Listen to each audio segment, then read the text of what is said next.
기도로 시작하겠습니다. 기도하시겠습니다. 우주 만물을 창조하시고 인간 만사를 계획하시고 주관하시는 거룩하신 하나님 아버지 감사합니다. 한 주간의 시간을 허락해 주셔서 오늘 5일째 되는 날 또 말씀 앞에 나올 수 있도록 걸음걸음 이끌으신 주님 감사드립니다. 각각의 마음 주님께서 온전히 주장하셔서 마음을 열고 말씀에 더 귀를 기울여 듣고 하나님을 알고 믿는 귀한 믿음 갖게 도와주시옵소서. 하나님이 주시는 귀한 은혜를 또 믿음으로 받을 수 있도록 주님 도와주시옵소서. 이 시간 또 계획된 걸음이었으나 함께하지 못한 분들이 있다면 주님 살펴주셔서 시작하는 시간 함께 참여할 수 있도록 도와주시옵소서. 말씀을 듣는 중에 조금도 다른 일들, 다른 생각들로 이 귀한 시간이 허비되지 않고 하나님의 말씀만을 마음에 받아들일 수 있도록 도와주시옵소서. 부족한 입술 또한 함께 해주셔서 하나님의 말씀만을 올바로 전할 수 있도록 도와주시옵소서. 모든 시종 주께 의지합니다. 항상 우리를 사랑하시는 거룩하신 주 예수 그리스도 이름 받들어 감사하며 간절히 기도드립니다. 아멘. 말씀 찾겠습니다. 마태복음 16장 말씀입니다. 마태복음 16장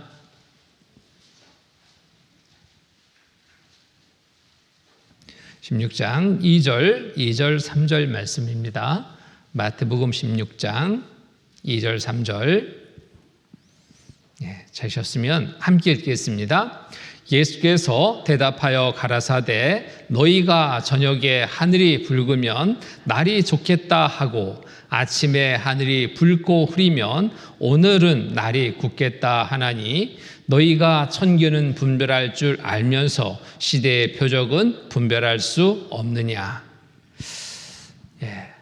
말씀을 통해서 성경이 사실인가 하나님은 살아계신 분인가를 알아가고 또 증거를 통해서 성참을 통해서 믿음을 갖게 되고 하나님이 주시는 말씀을 통해 우리가 얻을 은혜가 무엇인지를 점점 찾아가는 귀한 시간을 갖고 있습니다.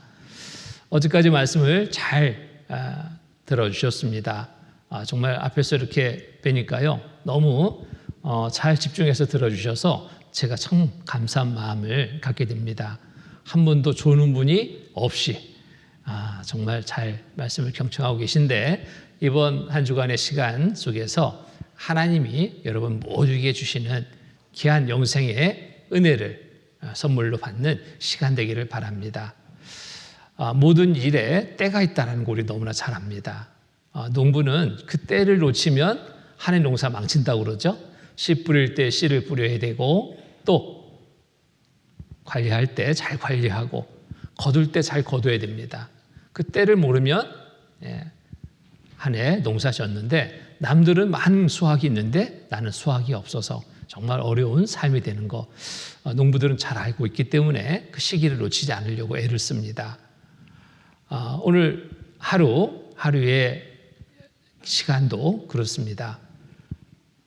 준비한 사람에게는 은혜의 시간이 되지만 준비 없이 그냥 나선 사람은 은혜가 아니라 힘든 여러 일들을 얻게 될 수도 있습니다. 하나님은 우리에게 말씀을 통해서 시대를 분별케 하십니다. 하루하루 아침에 눈을 뜨면 오늘 날이 어떨까 궁금해서 하늘을 보고 하루를 살피고 하루를 시작합니다. 오늘 하늘을 보니까 아침에 하늘이 붉고 흐리면 오늘은 날이 굳겠다 하나님. 자, 이렇게 판단되면 무엇을 갖고 나가요? 우산 들고 나갑니다. 오늘 비 오겠구나. 연세 드신 분들은 뭐 그렇게 살피지 않아도 알더라고요. 무릎이 이상하게 쑤신다. 오늘 비가 올 것 같아. 그러죠? 그러면은 뭐 들고 나가야 돼요? 우산 준비하고 밖에 나가야 됩니다. 자, 이런 일상생활 속에서 우리는 참 그런저런 여러 부분들을 살피면서 지혜롭게 잘 살고 있습니다. 그런데 이보다 더 중요한 일이 있습니다. 시대를 분별하지 않으면 정말 영원히 후회되는 삶을 맞을 수 있기 때문에 그렇습니다. 하나님은 우리에게 그 시대를 알 수 있도록 여러 가지 사항들로 우리에게 말씀해 주십니다. 예수님이 감람산 위에 앉으셨을 때 제자들이 와서 물었습니다. 예수님, 세상 마지막 때에 나타날 징조가 무엇입니까? 라고 물었습니다. 세상 끝에 있을 징조. 요즘 많은 사람들이 입에 오르는 내리는 말이 있습니다. 세상 끝이 다 됐나 보다. 말세다라는 이야기입니다. 사람들의 악한 모습을 보고도 그렇지만 여러 나타나는 시대적인 상황 속에서 뉴스를 들으면서 이제 세상 끝났다라는 그러한 말들을 많이 합니다. 그런데 우리는 더 정확하게 성경을 통해서 이 사실을 알 수 있습니다. 이 역사를 계획하시고 주관하시는 하나님의 말씀, 성경을 통해서 우리가 살고 있는 이 시대가 어느 시대인지를 분명하게 우리에게 알게 하십니다. 예수님의 제자들에게 마지막 때 징조를 말씀해 주셨습니다. 그 모든 징조들이 우리가 살고 있는 지금 이 시대에 다 나타나 있다 해도 틀리지 않습니다. 첫 번째 징조는 뭐예요? 거짓 선지자, 거짓 그리스도, 곧 가짜 예수, 가짜 하나님이 등장해서 많은 사람을 미혹할 것이다. 그런데 이처럼 많이 등장한 적이 없습니다. 우리나라만 해도 내가 하나님 20명이나 내가 예수다 50명이나 전 세계적으로는 말할 수 없습니다. 여기저기서 자기가 하나님이래요. 자기가 예수래요. 지금까지 역사 속에서 이렇게 많은 가짜 하나님, 가짜 예수가 등장한 적이 없습니다. 예수님이 뭐라고 말씀하셨어요? 마지막 때 이런 일이 있을 것이다. 이런 징조가 나타날 것이다. 징조 중에 하나로 말씀하셨는데 그대로 다 나타나 있습니다. 그리고 난리와 난리, 소문을 들을 것이다. 난리입니다. 뉴스 보기가 정말 두려울 정도로 난리의 소문들로만, 소식들로만 가득한 세상에 우리가 지금 살고 있습니다. 그리고 또 민족, 나라 간 전쟁 끝날 것 같은 생각이 들었는데 끝나지 않죠. 더 전쟁이 확산됩니다. 전 세계적으로 이 전쟁이 확산될 분위기입니다. 한 나라 참여하더니 이제는 전 세계 모든 나라가 이 전쟁의 회오리 속에 다 빨려 들어가는 것 같은 그러한 생각이 들 정도로 세계는 전쟁 중입니다. 무기를 가지고 살상하는 전쟁뿐만 아니라 경제적인 전쟁은 이루 말할 수 없습니다. 여러 부분에서 전쟁을 행하고 있는 때 우리가 살고 있습니다. 또 첫째 기근과 지진, 굶어 죽는 사람 많습니다. 우리나라는 진짜 복 받은 나라예요. 배불러 죽겠다고 그러잖아요. 다른 나라는 배고파 죽겠는데 이것만 보더라도 정말 우리나라가 복 받은 나라입니다. 해외 나가보면은 하루 한 끼 먹는 나라 허다랍니다. 두 끼 감사합니다. 세 끼 그런 나라 온전히 그렇게 세 끼를 찾아 먹는 나라가 흔치 않습니다. 선진국 몇 나라 외에는 정말 어려운 나라들 많습니다. 그런데 전 세계적으로 돌아보면 굶어 죽는 사람들이 정말 많습니다. 또 자연재해가 얼마나 많습니까? 여기저기 지진의 소식, 또 태풍, 홍수, 가뭄 끝이 없이 계속해서 신기록이잖아요. 100년 만에, 150년 만에 신기록. 마지막 때에 우리가 살고 있다는 또 하나의 증거입니다. 그리고 사람들이 얼마나 악해졌는지요. 법이 있지만 법이 지켜지지 않는 세상. 정말 무법천지라 해도 다르지 않은 그러한 험한 세상에 우리가 살고 있습니다.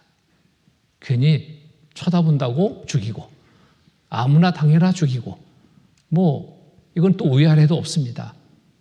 부모 공경 없습니다. 선생님 공경 없습니다. 어찌된 세상인지 다 미쳐가는 그런 세상 속에 우리가 살고 있습니다. 또 복음이 온 세상에 전파되면 그제 끝이 온 줄 알라. 성경은 다 전해졌습니다. 이스라엘 민족의 회복을 보거든 끝이 온 줄 알라. 세계 속에 우두머리로 우뚝 서 있잖아요. 이런 여러 징조들이 마지막 때 나타날 징조들을 보면은 세상 끝에 이런 줄 알라.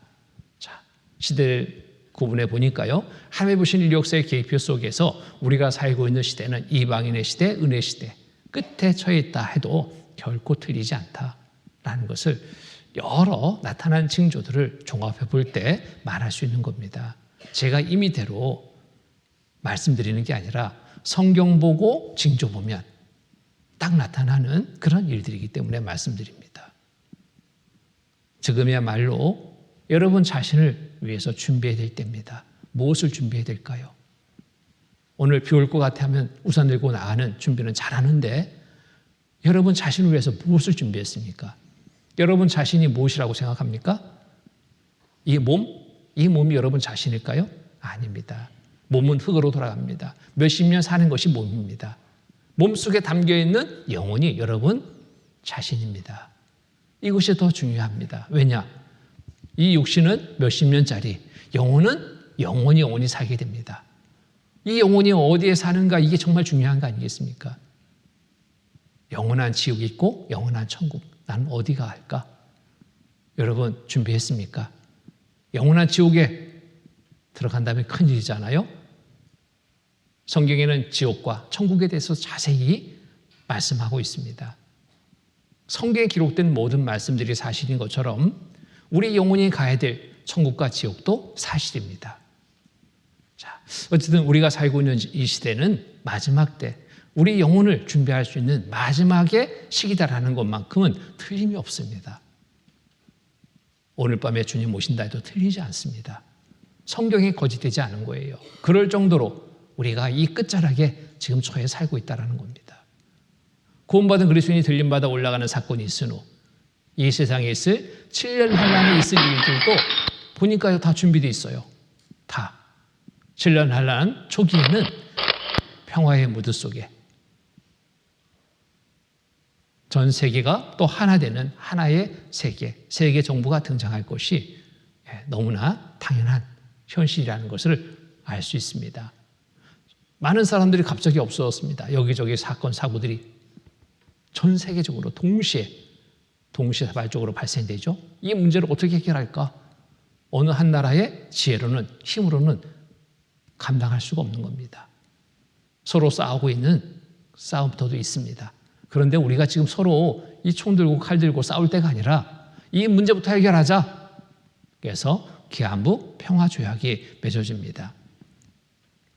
다니엘서 9장 27절에 보면 이렇게 말씀이 있습니다. 다니엘서 9장 27절 그가 장차 많은 사람으로 더불어 한 일에는 7년을 가리킵니다. 7년 동안에 언약을 굳게 정하겠고 그가 그 일의 절반 7년의 절반 3년 반 제사와 예물을 금지할 것이며 또 잔포의 물건이 날개를 의지하여 설 것이며 또 이미 정한 종말까지 진노가 항폐케 하는 자에게 쏟아지리라 하였느니라.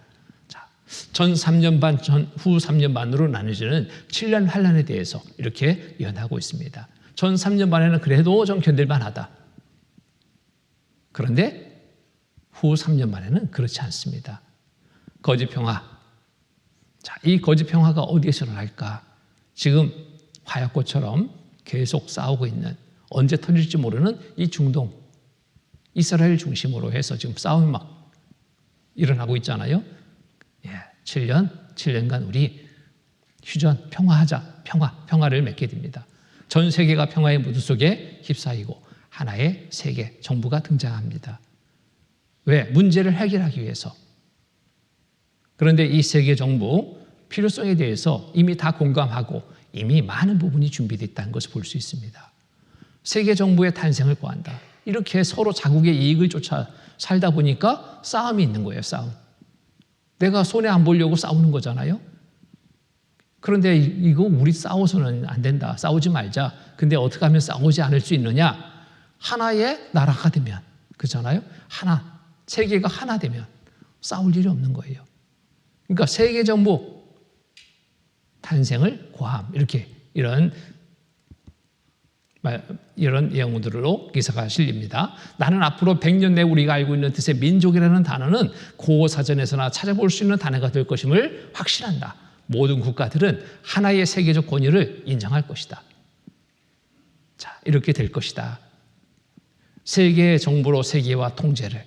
자, 세계의 정부 등장에 대해서 이미 이렇게 언급하고 있고 하나하나 착착 준비되어 있다는 것을 볼 수 있습니다. 글로벌 시대 지구가 모두 공장시장, 세계 경제, 국경이 없다. 민족 국가 단위는 무의미하다. 점점 이제 민족 국가 단위는 무의미하게 됩니다. 서로 잘 살자. 우리 함께 잘 살자. 하나의 세계. 그래서 서로 이익을 쫓아서 거대 블록들이 형성됩니다. 우리 함께 공동 노력으로 서로 이익을 나누자. 이거예요. 그러니까 세계 경제 블록 이렇게 큰 덩어리로 모아집니다. 자, 세계 정부가 등장했습니다. 많은 문제들 해결하는데 세계 정부가 등장해도 자국의 이익을 쫓는다면 그 문제 해결은 쉽지 않은 거예요. 하나의 대통령이 등장해야 됩니다. 세계 정부를 다스릴 하나의 대통령. 근데 한 사람이 나타나서 세계를 다스리는데 각 나라를 상대하려면 이것도 골치 아픈 겁니다. 그렇기 때문에 거대한 블록으로 그냥 지역으로 묶어버리는 거예요. 그리고 그 지역에 대표하는 한 사람, 그들만 모아서 다스리면 세계 정부 대통령은 쉽게 세계를 다스릴 수 있는 그런 형태가 되는데, 자, 그러한 준비가 이미 끝나 있다 해도 틀리지 않습니다. 세계 경제 블록이 이렇게 형성됐기 때문에 다 덩어리로 모여 있기 때문에 서로 우방이다. 우리 서로 협조하자, 협력하자. 다 모아줬습니다. 이렇게 지중해 국가연합도 탄생하나 아시아판 EU, 단일 비자 추진키로 아세안 EU처럼 통합될 걸. EU 통합됐죠? 그처럼 전 세계가 거대 그룹으로 형성될 거다. 남미판 EU, 남미국가연합 출범. 하나 되는데 걸림이 뭐예요? 종교예요, 종교. 이 종교 때문에 전쟁하는 경우 참 많죠? 지금도 어찌 보면 종교 전쟁이라고 볼 수 있습니다. 이스라엘, 팔레스타인 간의 종교 전쟁이라고 볼 수 있습니다. 그런데 여기에 하나만 딱 단어 넣어주면 싸우지 않아도 돼요. 뭐예요? 평화. 이 세계 종교 지도자들이 각 종교가 모여가지고 뭐를 기도했냐? 평화를 기도했습니다. 평화라는 단어 넣어주면 종교도 하나. 쉽죠? 자, 이렇게 해서 우리나라도 이미 종교의원 모임이 발족됐습니다. 오래전에 국회의원들 우리 다 함께 모이자. 이거에 함께 모이자. IMF 구원자인가 지배자인가 경제 부분으로 세계를 딱 잡고 통제할 수 있는 그런 것이 이미 다 실험이 끝났죠. 우리나라도 IMF 때 얼마나 힘들었습니까? 근데 그 IMF 그 요구에 다 응해야 되잖아요. 꼼짝 못합니다. 돈 안 주는데 돈 안 주면 경제는 파탄나고 국민의 목숨은 어떻게 될지 모르는데 그러니까 거기에 굴복하는 거예요. 많은 것들을 빼앗겼잖아요.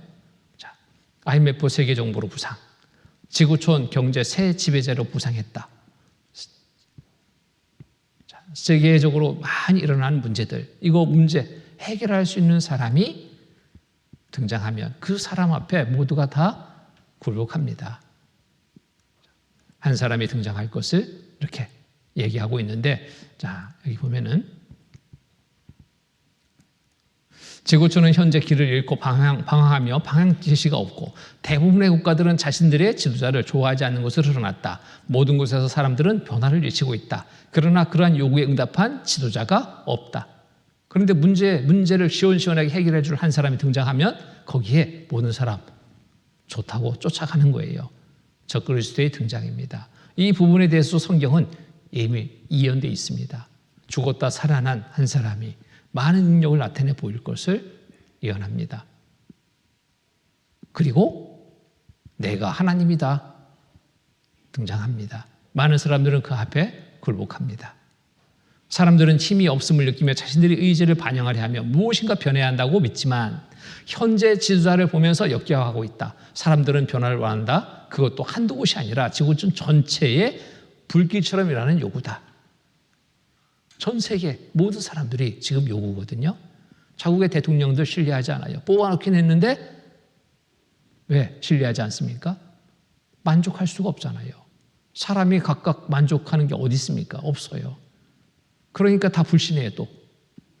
이런저런 문제들이 막 계속 발생되는데 그걸 해결하지 못하니까 막 불신합니다. 자, 하나의 세계 이미 준비되어 있습니다. 세계지방정부연합, 이게 공문이에요, 공문. 광역시 공문인데 세계지방정부라는 것은 세계 정부 안에 각 나라가 지방정부입니다. 이미 이 구성이 다 끝나 있다. 그래서 진련한란에 있을 일, 세계 정부의 등장에 대해서도 이미 성경이 예언된 대로 다 준비가 되어 있다. 그리고 또 여기에 등장할 인물, 자, 이런 능력을 가지고 나타날 것이다 라고 말씀하고 있습니다. 보겠습니다. 요한계시록 13장 5절, 3절 5절 말씀 보면은 그의 머리 하나가 상하여 죽게 된 것 같더니 죽게 됐던 상처가 나음에 온 땅이 이상히 여겨 짐승을 따르고 용이 짐승에게 권세를 주므로 용에게 경배하며 짐승에게 경배하여 가로되 누가 이 짐승과 같으뇨 누가 능히 더불어 싸우려 하더라. 또 짐승이 큰 말과 참담된 말을 하는 입을 받고 또 42달 일할 권세를 받으리라. 7년 환란 후 3년 반, 42달이면 3년 반이잖아요. 3년 반을 다스릴 권세를 가지고 등장하는 한 사람, 저 그리스도입니다. 내가 하나님. 자, 누가 이 짐승과 같으냐? 누가 등이로 더불어 싸우리 하더라. 당할 수 있는 사람 한 사람도 없어요. 그러니까 이 앞에다 굴복하는 거죠. 또 짐승이 큰 말과 참담된 말을 한 입을 받고, 큰 말, 참담된 말, 말이 안 되는 거예요. 내가 하나님이다. 이 말만큼 참담된 말이죠. 이 말을 하면서 등장합니다. 42달 일할 권세를 받으리라.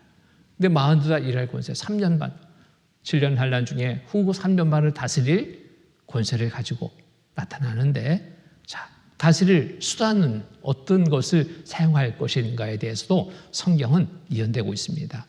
여기 보면은 모든 사람의 경제 행위를 강력하게 통제하게 됩니다.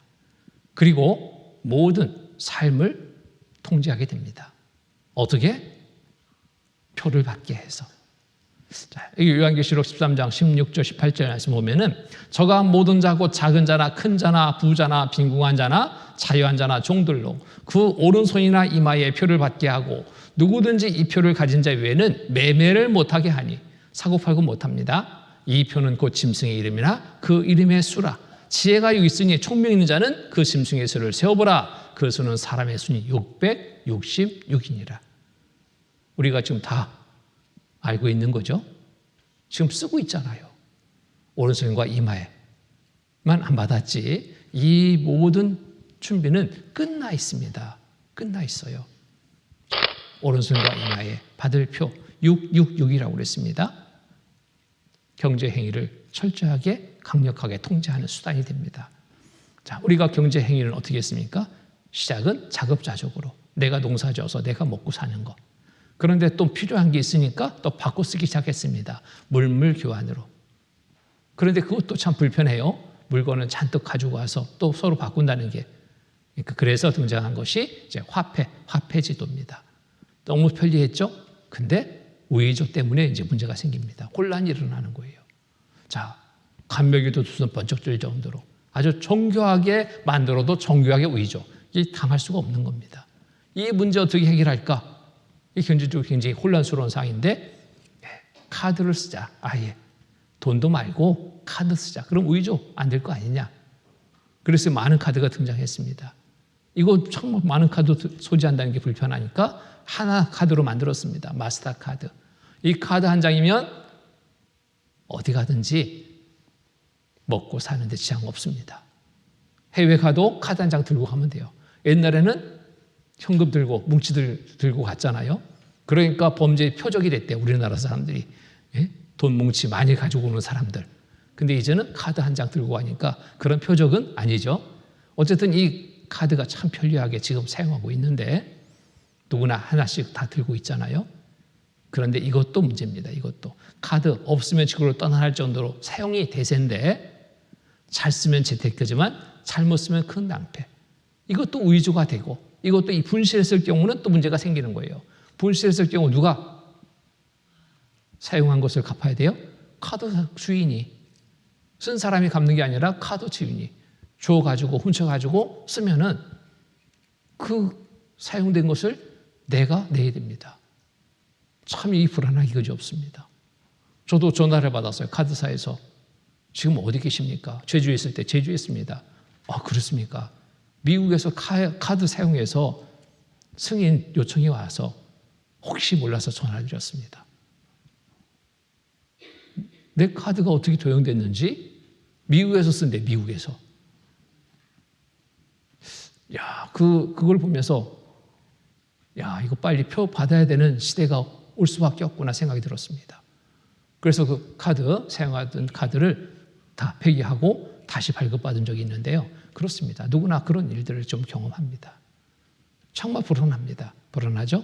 그래서 미국의 일부 카드 회사에서는 이런 제안을 합니다. 이런 제안을. 무슨 제안을 하냐면 아예 카드 이거 아예 사람의 몸에 받아서 살자. 여기에 카드에 있는 것이 뭐냐? 칩이다, 칩. 칩을 사람 몸에 아예 받자. 그럼 분실할 염려도 없고 의조 변조 불가능하니까 안전하지 않겠느냐? 이런 제안을 해요. 그래서 한편 미국 일부 카드 회사에서는 아예 사람의 이마나 손바닥에 카드 번호를 문신으로 새기는 방법이 연구되고 있다. 이럴 경우 제3자가 사용하거나 의조 변조가 불가능한 것이다. 그런데 이것이 어디에 나왔어요? 성경에 이미 나와 있잖아요. 오른손과 이마에 표를 받아라. 자, 이렇게 진행되고 있습니다. 이 표는 무슨 표냐? 성경에 나와 있잖아요. 666. 우리가 사용하는 모든 카드에 모든 상품들에 바코드가 찍히는데요. 이것이 보면은 이 막대로 다 그어져 있죠.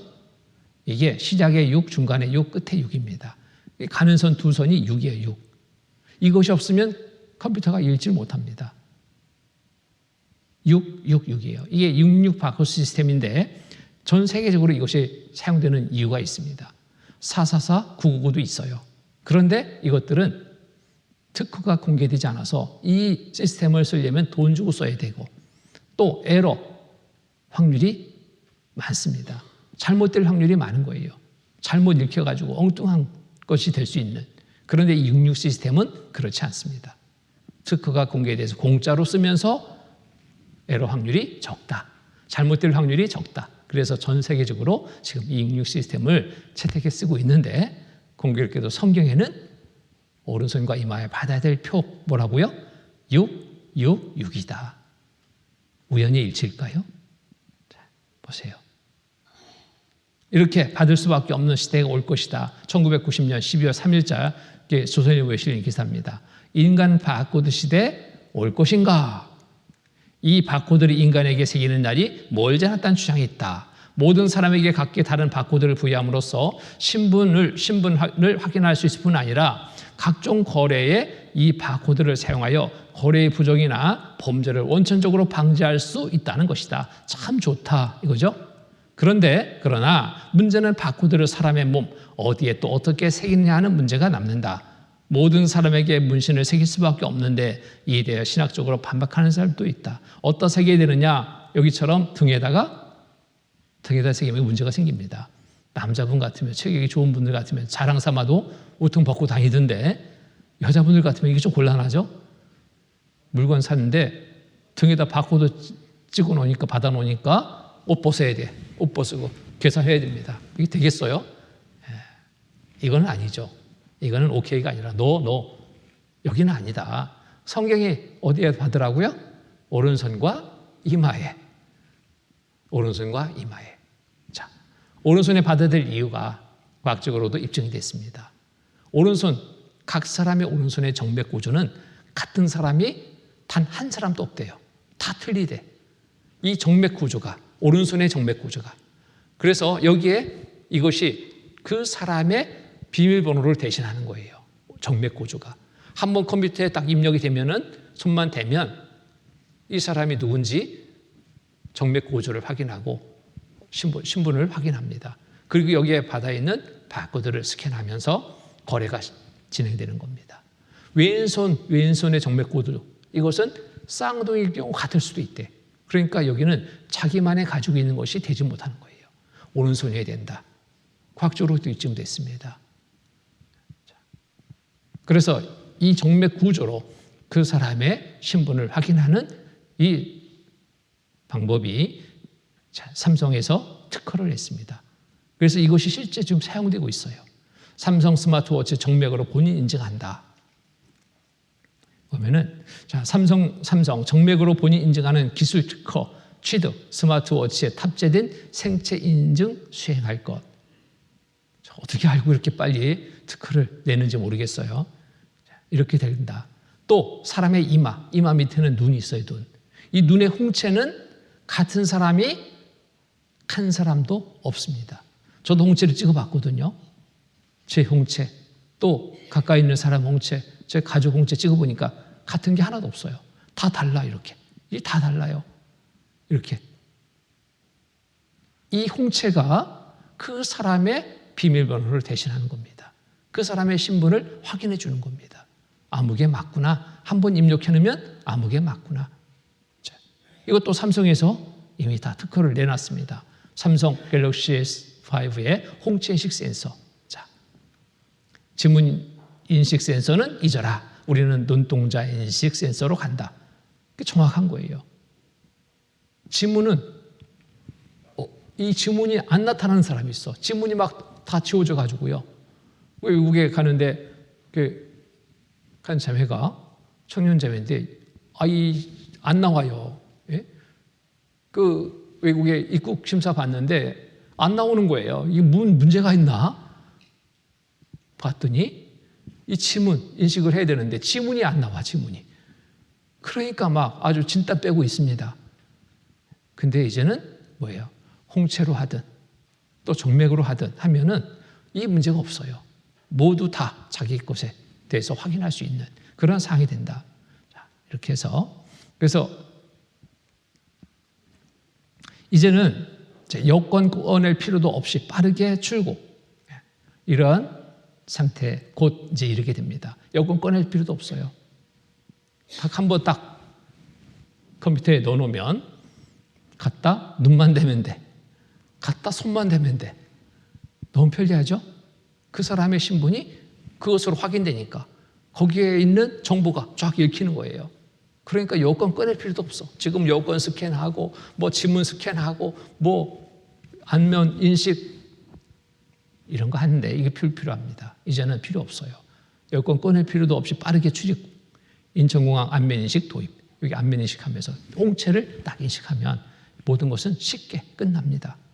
자, 오른손과 이마에 표를 받아야 될 이유가 여기 또 하나 밝혀졌는데요. 전자태그 칩이 발전하면서 생체 칩이 된다. 미국 버클리 캘리포니아 대학의 연구진은 2000년 2월 인체세포를 전자칩 회로와 결합시킨 생체 칩을 개발했다고 발표했다. 미국 정보기관의 연구에 따르면 피부의 온도 변화에 따라 재충전되는 배터리를 내장한 반도체를 이식하기 적당한 위치는 이마와 손등이라고 한다. 이런 이유로도 이마와 손등 이것으로 여기에 표를 받고 모든 것이 진행되는 그런 시대가 될 것이다. 자, 그래서 이게 공항에 가면은 출입하는 곳입니다.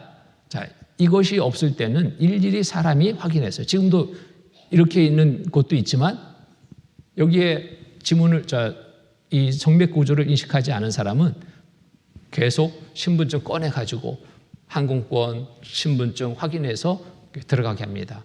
비행기 타려고. 그런데 이렇게 한번 해놓으면요, 손만 대면 돼. 손만. 신분증 꺼낼 필요도 없어요. 참 편리하죠. 항공권 스캔, 그 바코드 스캔하고 그러면 쫙 1차 문이 열립니다. 두 번째 문이 닫혀 있어요. 거기에 손 딱 갖다 대면 정맥 구조를 싹 스캔해서 아무게 맞네? 열어줘요. 여기 통과하는데 한 10초. 이거 없으면 10분, 20분. 사람이 몰리면 30분도 기다려요. 비행기 시간은 다 됐는데 큰일 났잖아요. 네. 이렇게 해서 많은 사람들이 오른손 정맥 구조 이것을 입력해 놓습니다. 편리하니까. 자, 근데 여기에 이제 칩만 받으면 되는 거예요. 다 사용되고 있다니까요, 지금. 준비가 끝나 있습니다. 이런 칩만 오른손에 이마에 받으면 되는 거예요. 자, 삶의 질 향상인가, 6시대의 예고인가. 이 모든 것은 이렇게 갈 수밖에 없다. 근데 이것이 어디에서 온 일이냐? 하나님이 계획하신 일입니다. 하나님 말씀대로 모든 것이 이루어지고 있다는 거예요. 닐전 주스는 ADSI顧問리처드 시링 박사와 디지털 엔젤사의 사장 피터 조우 박사가 최근 미국 주요 방송 토크쇼에 출연, 자신들이 출연하고 있는 전자마크는 삶의 질을 개선하기 위한 첨단 과학이며 인간 삶의 수준을 향상시키기 위한 것은 하나님께로부터 온 것이라는 견해를 피력했다고 보도했다. 하나님께로부터 온 것이다. 왜? 말씀대로 지금 되고 있다 이거예요. 말씀대로. 그렇죠? 모든 것은 준비가 끝나 있는 때 우리가 살고 있습니다. 알게 모르게 다 준비가 끝나 있어요. 생각만 해도 끔찍한 일, 달력성이 있어도 숨을 수 없는 세상. 문제는 이 모든 것이 준비되어 있다는 것이다. 다 끝나 있다. 언제 받을 거라고요? 후 3년 반 초기에 적그리스도의 등장으로 모든 사람 이마에 오른손에 표를 받게 하는 일 이미 다 준비되어 있다. 이 표를 받으면 어디 가는 표냐? 지옥에 가는 표입니다. 요한계시록 14장 9절 11절 보면은 또 다른 천사 곧 셋째가 그 뒤를 따라 큰 음성으로 가로되 만일 누구든지 짐승과 그의 우상에게 경배하고 이마에나 손에 표를 받으면 그도 하나님의 진노의 포도주를 마시리니 그 진노의 잔에 섞인 것이 없이 부은 포도주라. 거룩한 천사들 앞과 어린 양 앞에서 불과 영으로 고난을 받으리니 그 고난의 연기가 세세토록 올라가리로다. 짐승과 그의 우상에 경배하고 그 이름의 표를 받는 자는 누구든지 밤낮 쉼을 얻지 못하리라 하더라. 자, 표, 짐승의 표, 지옥 가는 표입니다. 그런데 어쨌든 7년 한란에 후 3년 반 초기에 있을 일인데 이 모든 준비가 끝나 있다. 우리가 살고 있는 시대가 어느 시대인지 분명하게 드러납니다. 그리고 이 7년 날 끝에 있을 전쟁에 대해서도 성경은 자세히 예언되어 있습니다. 어떤 전쟁이냐, 어떤 나라가 참여할 것이냐, 어떻게 될 것이냐 궁금하죠? 이미 성경은 답이 있습니다. 에스겔 39장 보겠습니다. 에스겔 38장 잠깐만 좀 보겠습니다. 에스겔 38장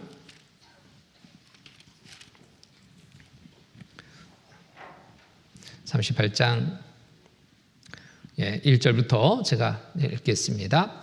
여호와의 말씀이 내게 임하여 가라사대 인자여 너는 마곡 땅에 있는 곧 노스와 메섹과 두바랑에게로 얼굴을 향하고 그를 쳐서 예언하여 이르기를 주 여호와의 말씀에 노스와 메섹과 두바랑 고가 여기에 내가 너를 대적하여 너를 돌이켜 갈고리로 내 아가리를 꿰고 너와 말과 기병 곧 내 온 군대를 끌어내되 완전한 갑옷을 입고 큰 방패와 작은 방패를 가지며 칼을 잡은 무리와 그들과 함께한 바 방패와 투구를 갖춘 바사와 구스와 붓과 고멜과 그 모든 떼와 극한 부방의 도갈마 족속과 그 모든 떼 곧 많은 백성의 무리를 너와 함께 끌어내리라. 이 전쟁에 참여할 나라들이 여기 언급됩니다. 이 곡이라는 것은 말세의 지배자라는 뜻입니다. 루스, 러시아, 메섹, 모스크바, 두발스크, 곧 옛 소련 그 지역에 속했던 그 지명들이죠. 바사는 이란입니다. 구스는 에티오피아, 붓, 리비아, 고멜, 동부 유럽 쪽, 도갈마, 터키. 이런 나라들이 함께해서 마지막 전쟁터로 오게 될 것을 말씀하고 있는데 이 전쟁이 언제 있을 것이냐? 실제로 보면은 너는 스스로 예비하되 너와 내게 모인 무리들이 다 스스로 예비하고 너는 그들의 대장이 될지어다. 여러 날 후 곧 말년에 세상 끝에 있을 전쟁. 내가 명령을 받고 그 땅 오래 황무하였던 이스라엘 산에 이르리니 어디에? 이스라엘. 그 땅 백성은 칼을 벗어나 열국에서부터 모여들어오며 이방에서부터 나와서 다 평안히 거하는 중이라. 이스라엘 이 나라가 독립한 후 이제 강국이 돼서 살아가는 그런 중이다라는 거죠. 자, 여기 보면은 10절에 보면 나 주 여호와가 말하노라 그날에 네 마음에서 여러 가지 생각이 나서 악한 꾀를 내어 말하기를 내가 평온의 고을들로 올라가리라 성벽도 없이 문이나 빗장이 없어도 염려 없이 다 평안을 거하는 백성에게 나가서 여기에 전쟁의 목적이 있는데 목적 어떤 목적으로 전쟁이 있게 되느냐 물건을 겁탈하며 노력하리라 하고 내 손을 들어 황무하였다가 지금 사람이 거처하는 땅과 열국 중에서 모여서 짐승과 재물을 얻고 세상 중앙에 가는 백성을 치고자 할 때 세상 중앙 어디예요? 이스라엘. 자, 이 나라를 치는데 이 전쟁의 목적은 뭐냐? 경제 문제 해결을 위해서 이 전쟁에 있게 된다. 여기에 참여할 나라를 보니까요. 자, 이란, 에티오피아, 리비아 또 뭐 터키 이런 나라들이 함께 할 것을 말씀하고 있는데 지금 보니까 여기에 이 말씀대로 모든 것은 준비되어 있습니다. 러시아 오늘날 얼마나 어려워요. 우크라이나와 전쟁하면서 경제적으로 이 말이 아닙니다. 정말 삶이 이루 말할 수 없는 어려움의 그런 환경 속에 있어요. 이 문제 해결하기 위해서는 뭔가 얻어야 되잖아요. 경제적으로 해결해야 되잖아. 근데 세계에서 가장 부자 어디라고요? 이스라엘. 그런데 보니까 만만해 보이거든. 강원도 땅덩어리 하나 조그만 땅덩어리. 한 손에 그냥 확 잡을 수 있는 것처럼 여겨집니다. 그런데 그냥 혼자 오는 게 아니라 또 주변국들을 같이 동원시켜요. 여기에 참여할 큰 나라가 이란입니다. 이란이 있죠? 이란도 경제적으로 말이 아닙니다. 미국의 제재를 받아가지고요. 수년 동안 정말 어려운 그런 환경이거든요. 그러니까 옆에 그 나라들도 부추겨가지고 이스라엘을 막 공격하게 하고 배후에서 하고 있는데 언젠가는 정체 드러낼 수밖에 없어요. 자, 이런 모든 준비들이 움직임을 보면서 다 됐구나. 지금 전쟁하는데 뭐 어찌 보면 어떻게 보면은 종교 문제처럼 보이지만 그렇지 않습니다. 배후의 세력들이 다 있는 거예요. 지금 다 두둔하고 있잖아요. 러시아에서도 두둔, 이란에서는 적극적으로, 터키 가만히 있지만 친소국가입니다. 친러국가입니다. 함께합니다. 땅덩어리는 넓은 나라들이에요. 다. 러시아 엄청난 땅이죠. 터키 엄청나죠. 이란도 엄청난 땅덩어리인데 봐봐요. 그 땅덩어리와 비교하면 이스라엘은 이건 뭐 손가락 하나 가지고 건드려도 잡을 것 같은 그런 정도로 여겨집니다. 그러니까 함께하면 쉽게 먹을 수 있겠다. 근데 이 경제 문제를 해결하는 가장 좋은 방법은 세계에서 가장 부자 나라 딱 잡으면 모든 문제는 해결된다. 사해바다 보물 미국 자산의 4배. 이스라엘 앞바다에 엄청난 유전이 있습니다. 매장량이 있어요. 가스도 기름도 엄청나게 매장되어 있는 이 나라 딱 손에 잡으면 모든 문제는 해결된다. 그렇게 생각되겠죠. 자, 지금의 전쟁이 아마 점차적으로 그 본색을 드러내지 않을까 또 생각이 듭니다. 모든 것은 말씀대로 이루어지고 있습니다. 마지막 사용될 무기까지도 이미 다 준비가 끝나 있습니다. 마지막 사용될 무기는 이런 무기로 해서 전쟁이 끝나겠다. 이 말씀 보면은 스가랴서 14장 12절의 말씀 보면은 예루살렘을 친 모든 백성에게 여호와께서 내리실 재앙이 이러하니 곧 섰을 때 그 살이 썩으며 그 눈이 구멍에서 썩으며 혀가 입속에서 썩을 것이요. 이런 무기 어느 무기일까요? 바로 핵무기입니다. 핵무기. 핵무기를 사용할 때 사람의 몸은 순식간에 다 녹아들입니다. 썩어버리는 거예요. 방사능 인체는 썩어 들어간다. 뻥 터지는 순간에 살이 썩고 눈이 구멍이 썩고 혀가 입속에 썩는 이런 무기는 바로 핵무기입니다. 그런데 이 핵무기가 다 준비가 끝났어요. 순간적으로 녹여버리는 이 무기가 지구 종말 가져올 핵전쟁, 세계 핵력 히로시마 원폭의 130만 배, 인류를 100번 멸망시킬 핵무기가 준비되어 있다. 도시가 연기처럼 사라진다. 뻥 터지는 순간. 세계 최후의 순간은 10분이면 족하다. 핵전 나면 인류는 전멸한다. 그런데도 계속 만들고 있잖아요. 끝없는 핵경제, 인류는 불안하다. 미국의 새 핵폭탄 개발했습니다. 깊은 지하 벙커까지 파괴 가능합니다. 이제 숨을 곳 없어요. 피할 곳 없어요. 조금만 노출돼도 이렇게 다 비참한 이러한 모습으로 죽음을 맞게 됩니다. 신의 경고는 끝나지 않았다. 하나님은 우리에게 지금 마지막 경고를 하고 계십니다. 준비하라고. 무엇을 준비해야 될까요? 자, 이 과학자들은 똑같이 앞두고서 말합니다. 세상 끝. 이제 2분밖에 안 남았다. 근데 최근 또 발표된 거 보니까 2분도 아니에요. 이제 초로 나갑니다. 초. 몇 초? 90초 남았다. 우리가 살고 있는 이 시대가 어느 시대인지 우리는 분별할 수 있어야 됩니다. 지금 죽으면 나는 어디 갈까? 생각해 봐야 됩니다. 자, 전도서 12장 13절 말씀입니다. 같이 읽겠습니다. 이래 결국을 다 들었으니 하나님을 경외하고 그 명령을 지킬지어다. 이것이 사람의 본분이니라. 이래 결국을 다 들었습니다. 이 역사의 시작부터 끝까지 있을 일들을 지금 다 봤습니다. 봤더니 어때요? 성경대로구나. 성경대로 이루어졌고 성경대로 이루어지고 있고 성경대로 이루어질 것이 너무너무 분명하구나. 다 준비되어 있구나. 뭐라고 말해야 됩니까? 성경은 사실이구나. 하나님은 살아계신 분이다. 하나님은 우리에게 명령을 내리십니다. 하나님을 경외하고 그 명령을 지킬지어다. 이 명령은 뭐냐? 모든 사람 구원받아서 하나님께로 돌아올 것을 우리에게 명령하십니다. 이것이 사람의 본분이니라. 본분. 당연히 해야 될 일이다. 당연히. 하나님은 모든 사람 하나님께로 돌아오기를 바라십니다.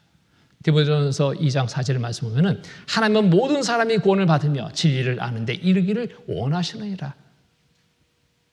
우리 모두 하나님의 말씀에 순종해서 구원받아 천국에 들어갈 삶을 준비해야 됩니다.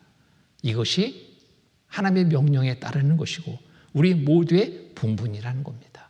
한 사람도 멸망당할 것을 원치 않으시고 우리에게 알게 하시고 믿게 하시고 오라는 거예요. 무조건 알아 이게 아니라 알아보니까 살펴보니까 사실이잖아요. 그러면서 사실이니까 믿는 거예요. 믿음이라는 게 뭐예요? 사실을 보고 사실을 인정하는 게 믿음입니다. 성경 보니까 성경대로 모든 것이 이루어졌다. 증거를 통해서 성참을 통해서 확인했습니다. 성경 사실이다. 하나님 살아계신 분이다. 믿음을 갖게 됐습니다. 이 믿음으로 하나님의 베푸신 은혜를 믿음으로 천국에 들어갈 삶을 우리가 준비할 수 있습니다. 자, 구원받으셔야 됩니다. 이게 잠언 27장 12절 말씀이죠. 슬기로운 자는 재앙을 보며 숨어 피하여도 어리석은 자들은 나가다가 해를 받느니라. 슬기로운 자. 성경이 사실이구나. 아는 것이 슬기로운 자입니다. 알고 준비하는 자가 정말 슬기로운 자입니다. 재앙을 보면 숨어 피하여도 피할 길이 있는데도 피하지 않아. 슬기로운 거예요? 어리석은 거예요? 어리석은 겁니다. 피할 길을 알려주는데도 무시하고 그냥 나가. 정말 어리석잖아요. 나가다가 어떻게 돼? 해를 받느니라. 하나님 앞에. 자, 나는 어떠한 운명인지를 살펴봐야 됩니다. 성경은 사실이다. 성경의 개인의 운명은 어떻게 기록되었나 알아보고 준비해야 됩니다. 모든 말씀이 사실인데 중요한 말씀이 거짓될 수 없어요. 이 중요한 말씀은 뭘까요? 이 성경은 왜 우리에게 왔을까요? 우리 영혼을 살리려고 하나님이 말씀으로 오셨습니다. 우리를 사랑하셔서 한 번 죽는 것은 사람에게 정하신 것이요. 그 후에는 심판이 있으니 누구나 한 번 죽습니다. 이 땅에서 삶은 7, 80의 연수입니다. 영혼은 영원한 삶입니다. 어디에서 살아야 되는가? 두 길 중에 한 길입니다. 성경은 우리 영혼이 갈 길에 대해서도 분명하게 말씀하고 있습니다. 저희는 영벌에 의인은 영생에 들어가리라 하시니라. 영벌, 영원한 지옥에, 영원한 천국에 두 곳 중에 한 곳 가야 돼요. 지금 죽으면 나 어디 갈까? 한번 생각해 보십시오. 지금 죽으면 나 어디 갈까?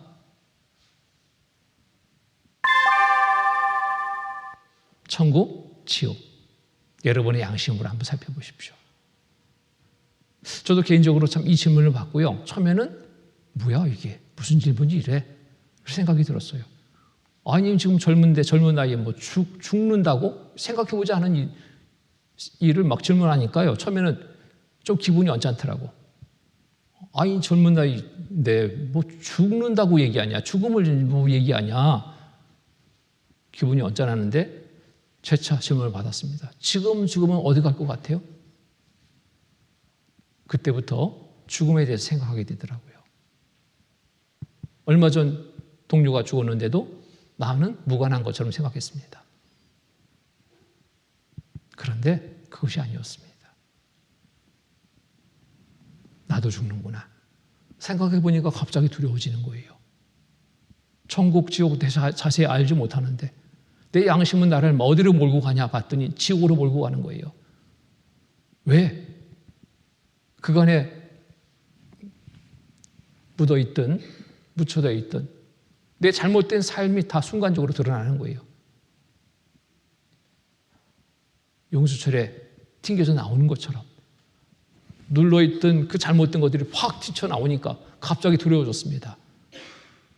내 양심은 나를 추적합니다. 너 죽으면 지옥이다. 깜짝 놀랐습니다. 이 문제 어떻게 해결하지? 말씀을 통해서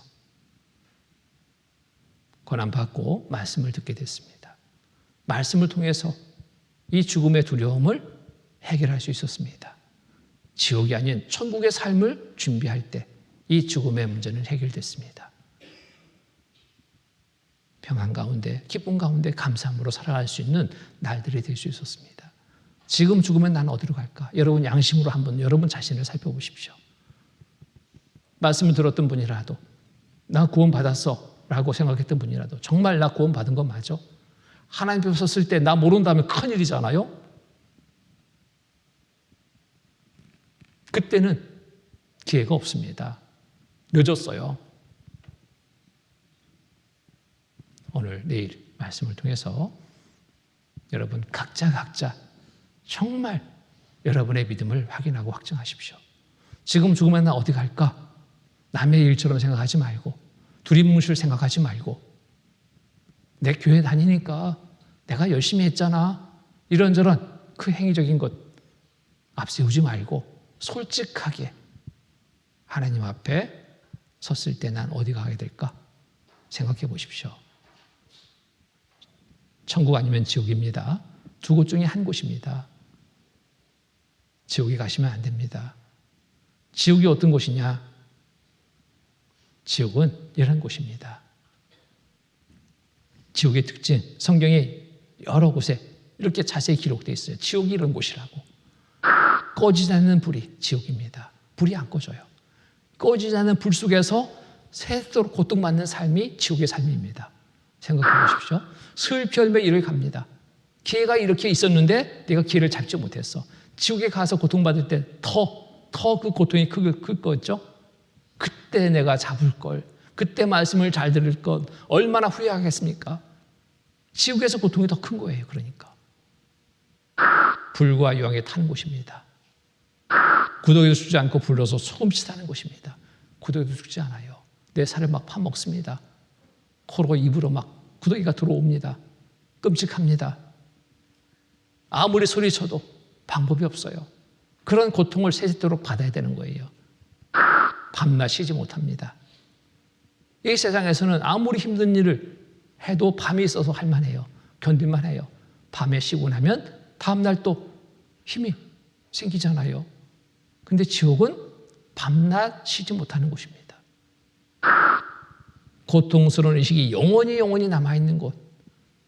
이 세상에서는 몸이 아파서 막 힘드는데 병원에 가서 치료를 받습니다. 약을 먹고 주사를 맞고 그러면 고통이 멎잖아요. 아이고 살만하다. 근데 지옥의 고통은 끝이 안 나요. 끝이. 살만한 시간이 잠시도 없다니까. 사랑하는 자들과 영원히 이별하는 것입니다. 아무리 자식을 사랑해도 자식 손잡고 갈 수 없습니다. 각각 믿음에 따라서 가거든요. 이 세상에서는 좋은 곳이 있다면 사랑하는 자들과 손잡고 함께 가잖아요. 지옥은 그렇지 않습니다. 구주될 가능성이 전혀 없는 곳, 더 답답한 거예요. 0.0001%라도 구주될 가능성이 있다면 희망을 조금이라도 갖고 이 고통을 조금 이길 수 있는데 희망은 제로, 구주될 가능성은 제로. 한 번 들어가면 나올 수 없습니다. 너무 끔찍하죠? 이 불 속에서 고통받는 거, 이 하나만 생각해도요, 견딜 수 없는 거예요. 자, 이 화상 환자 절규하는 거 보셔요. 너무너무 고통스럽다고.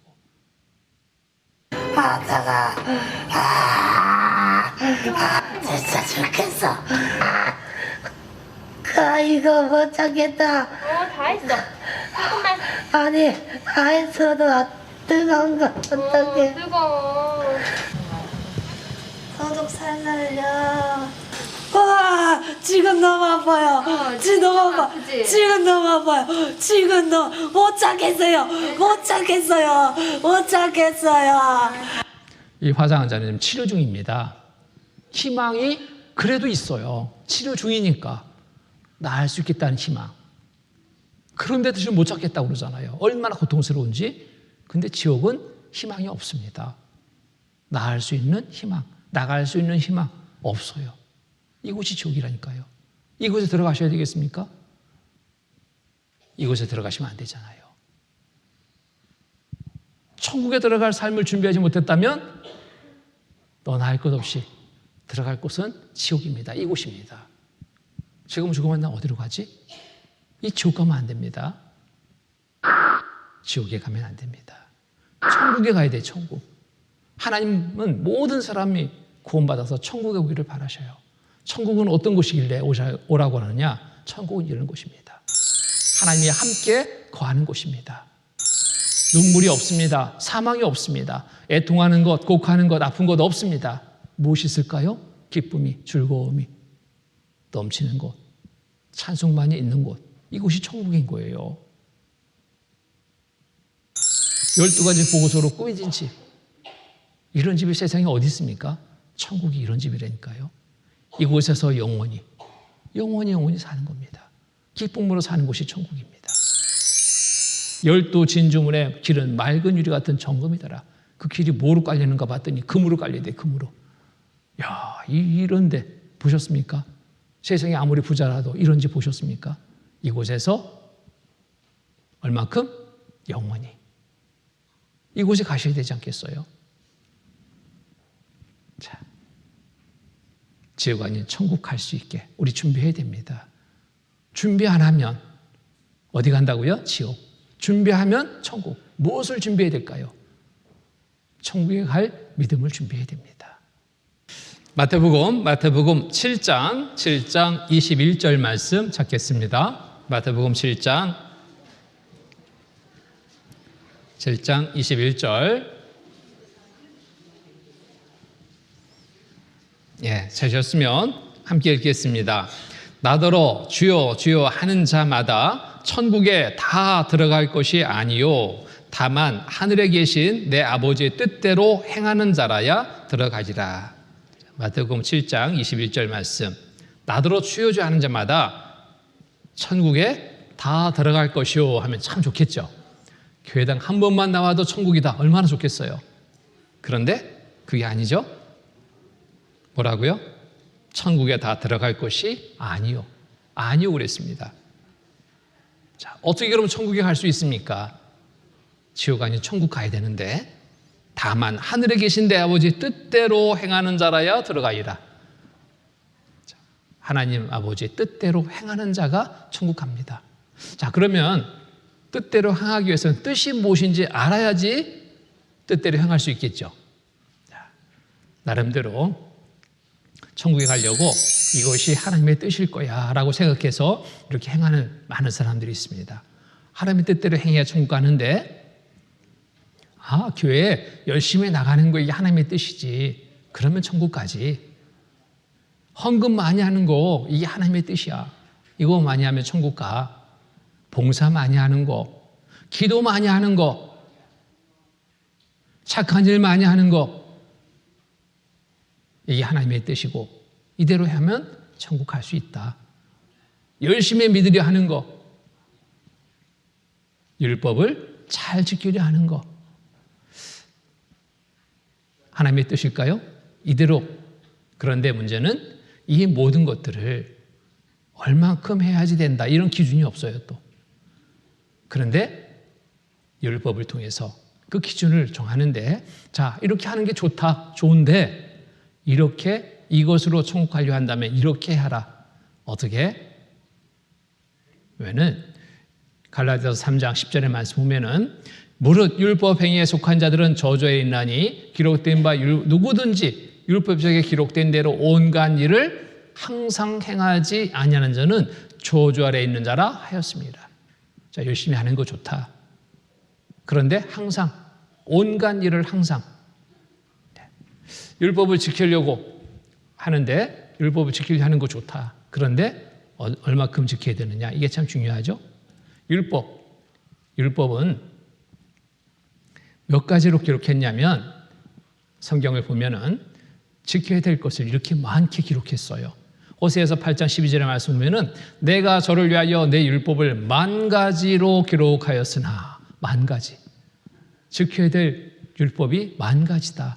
근데 여기 10,000가지는 숫자만이라면 찾아서 어떻게 하든지 내가 좀 지켜봐야겠다 하겠는데, 10,000가지라는 이 뜻 자체는 언어적인 것을 보면요, 많다라는 뜻이 아주 많다. 다 찾아볼 수가 없어요. 율법을 10,000가지로 기록하였으나 저희가 관계없는 것으로 여기도다. 왜 관계없는 것으로 여길까요? 알지 못하니까, 다 알지 못하니까 그냥 범하고 있는 거예요. 자, 그런데 율법의 대표적인 계명, 십계명으로 요약될 수 있습니다. 십계명, 이 십계명을 다 지키면 천국 갈 수 있다. 언제, 얼마큼 지켜야 돼요?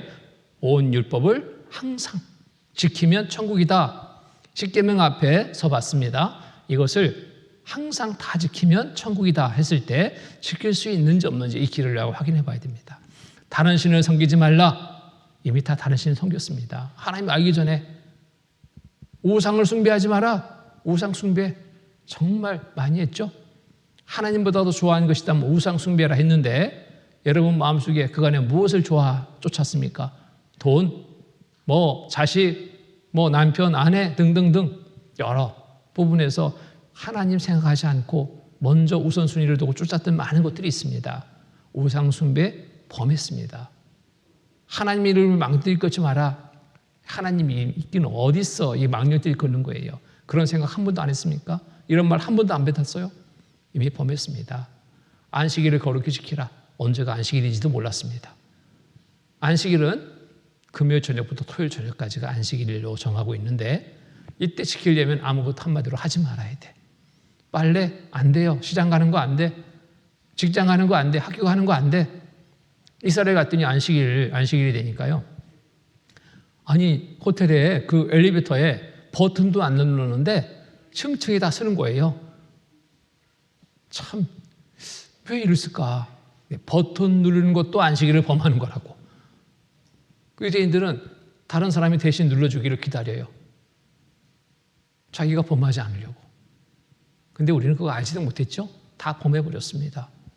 부모를 공경하라. 부모님들 정말 공경하셨습니까? 정말로 항상 기쁘게 즐겁게 평안하게 해드렸어요? 생각해 보십시오. 어린 시절에는 철없어서 속썩이고 마음 아프게 하고, 잘하면서 잘하는 대로 부모 생각하지 않고 내 멋대로 살았어요.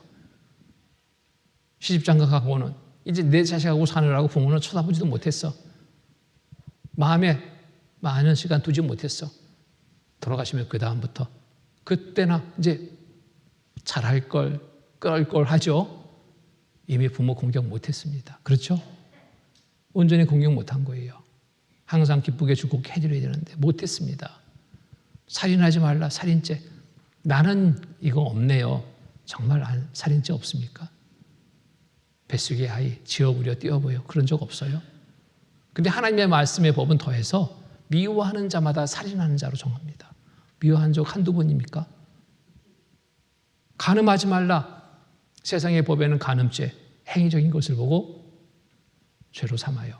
그런데 하나님의 말씀의 법은 여자를 보고 음욕을 품으면 마음에 이미 간음하였느니라. 남자를 보고 음욕을 품으면 마음에 이미 간음하였느니라. 마음을 보신 하나님 앞에 난 간음죄 짓지 않았다 말할 수 있는 사람 있을까요? 없습니다. 도둑질하지 마라. 남의 물건 한 번도 가져온 적이 없어요. 하나라도, 깻잎 하나라도, 고추 하나라도, 오이 하나라도 밭에서. 어린 시절 친구 몽당 연필 하나라도 가져온 적이 없다면 도둑질 안 했다고 할 수 있어요. 근데 가져왔습니다. 내 옷에 거짓 증거 말라. 거짓말 얼마나 많이 합니까? 사람은 8분에 한 번 거짓말 한대요. 나는 아니라고 말할 수 있을까요? 없습니다. 탐내지 말라. 욕심이 얼마나 많아요. 자, 이거 다 지키면 천국 갈 수 있다 해도 내가 과연 지켜서 송구할 수 있을까? 야고보서 2장 10절 11절 말씀 보면 누구든지 온 율법을 지키다가 그 하나에 거치면 모두 범한 자가 되나니 간음하지 말라 하시니가 또한 살인하지 말라 하셨은즉 네가 비록 간음하지 아니하여도 살인하면 율법을 범한 자가 되느니라. 이 10개의 구리가 다 연결되어 있습니다. 하나만 끊어져도 떨어지는 거예요. 이렇게 떨어지는 거 있어요. 온 율법을 지키다가 그 하나에 거치면 모두 범한 자가 된다. 그럼 어디 가느냐? 지옥이다. 율법을 지켜서 천국 가려 했더니 갈 수 있어요? 없어요? 이미 다 범해버렸다. 온갖 일을 항상 행하지 않으면 지옥이다 했는데 지킬 수가 없어요. 10개 계명 앞에서도 나는 지키지 못했어요. 지킬 수 없는 사실을 알게 됐습니다. 자, 그러면 이 율법을 왜 줬을까요? 이 율법을 하나님 율법을 주신 이유가 있어요. 이거 지켜서 천국을 하고 준 게 아니라 사람들은 이걸 잘못 알고 있다니까요. 이렇게 지켜서 이거 지켜서 천국을 하고 한 줄 알고 열심히 지키다가 결국 어디가? 지옥. 이렇게 지켜서 천국을 하고 준 게 아니라 내가 지금 이대로 천국 갈 수 없다. 하나님 앞에 죄를 깨닫게 하는 것이 이 율법이에요.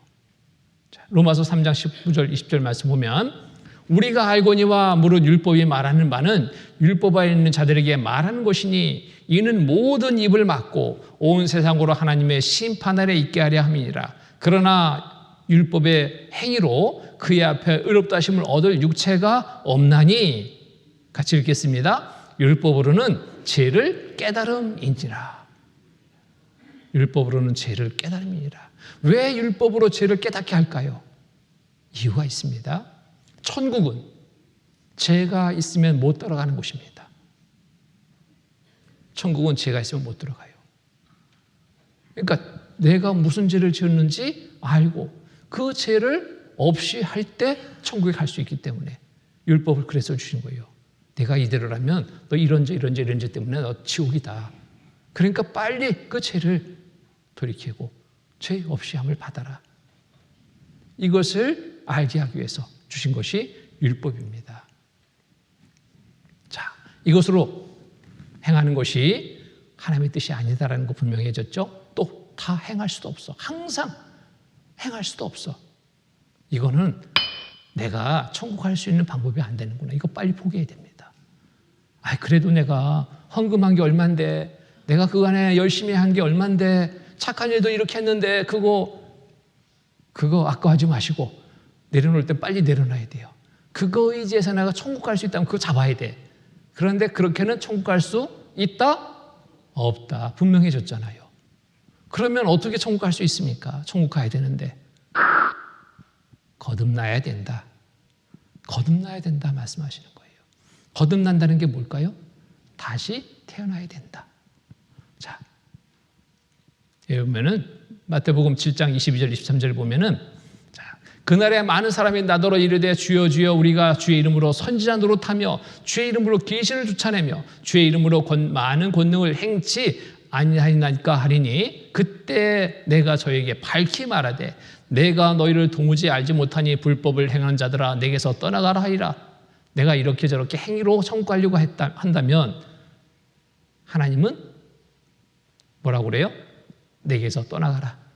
자, 선지자 노릇했습니다. 이 사람 말씀을 앞에서 전하는 역할을 했어요. 목사도 하고 전도사도 하고 교사도 하고 했어요. 내가 하나님의 이름으로 이렇게 했으니 나 천국 가지 않겠습니까? 이 사람 내세운 거예요. 이거를.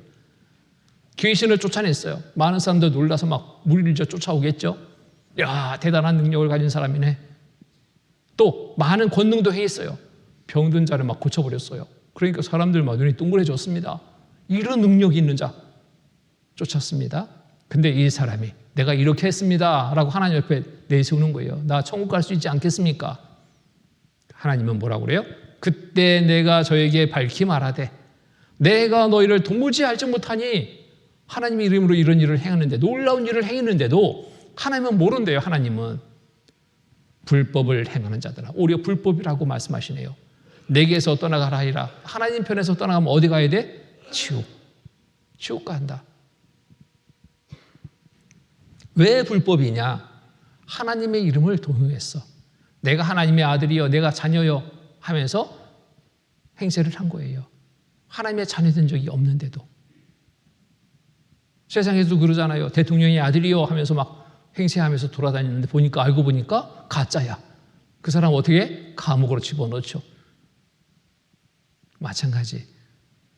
하나님의 이름으로 행하려면 하나님과 관계가 맺어줘야 되는데, 관계가 안 맺어졌는데 하나님 이름으로 이것저것 했다고 그것으로 천국 간다? 아니라 이겁니다.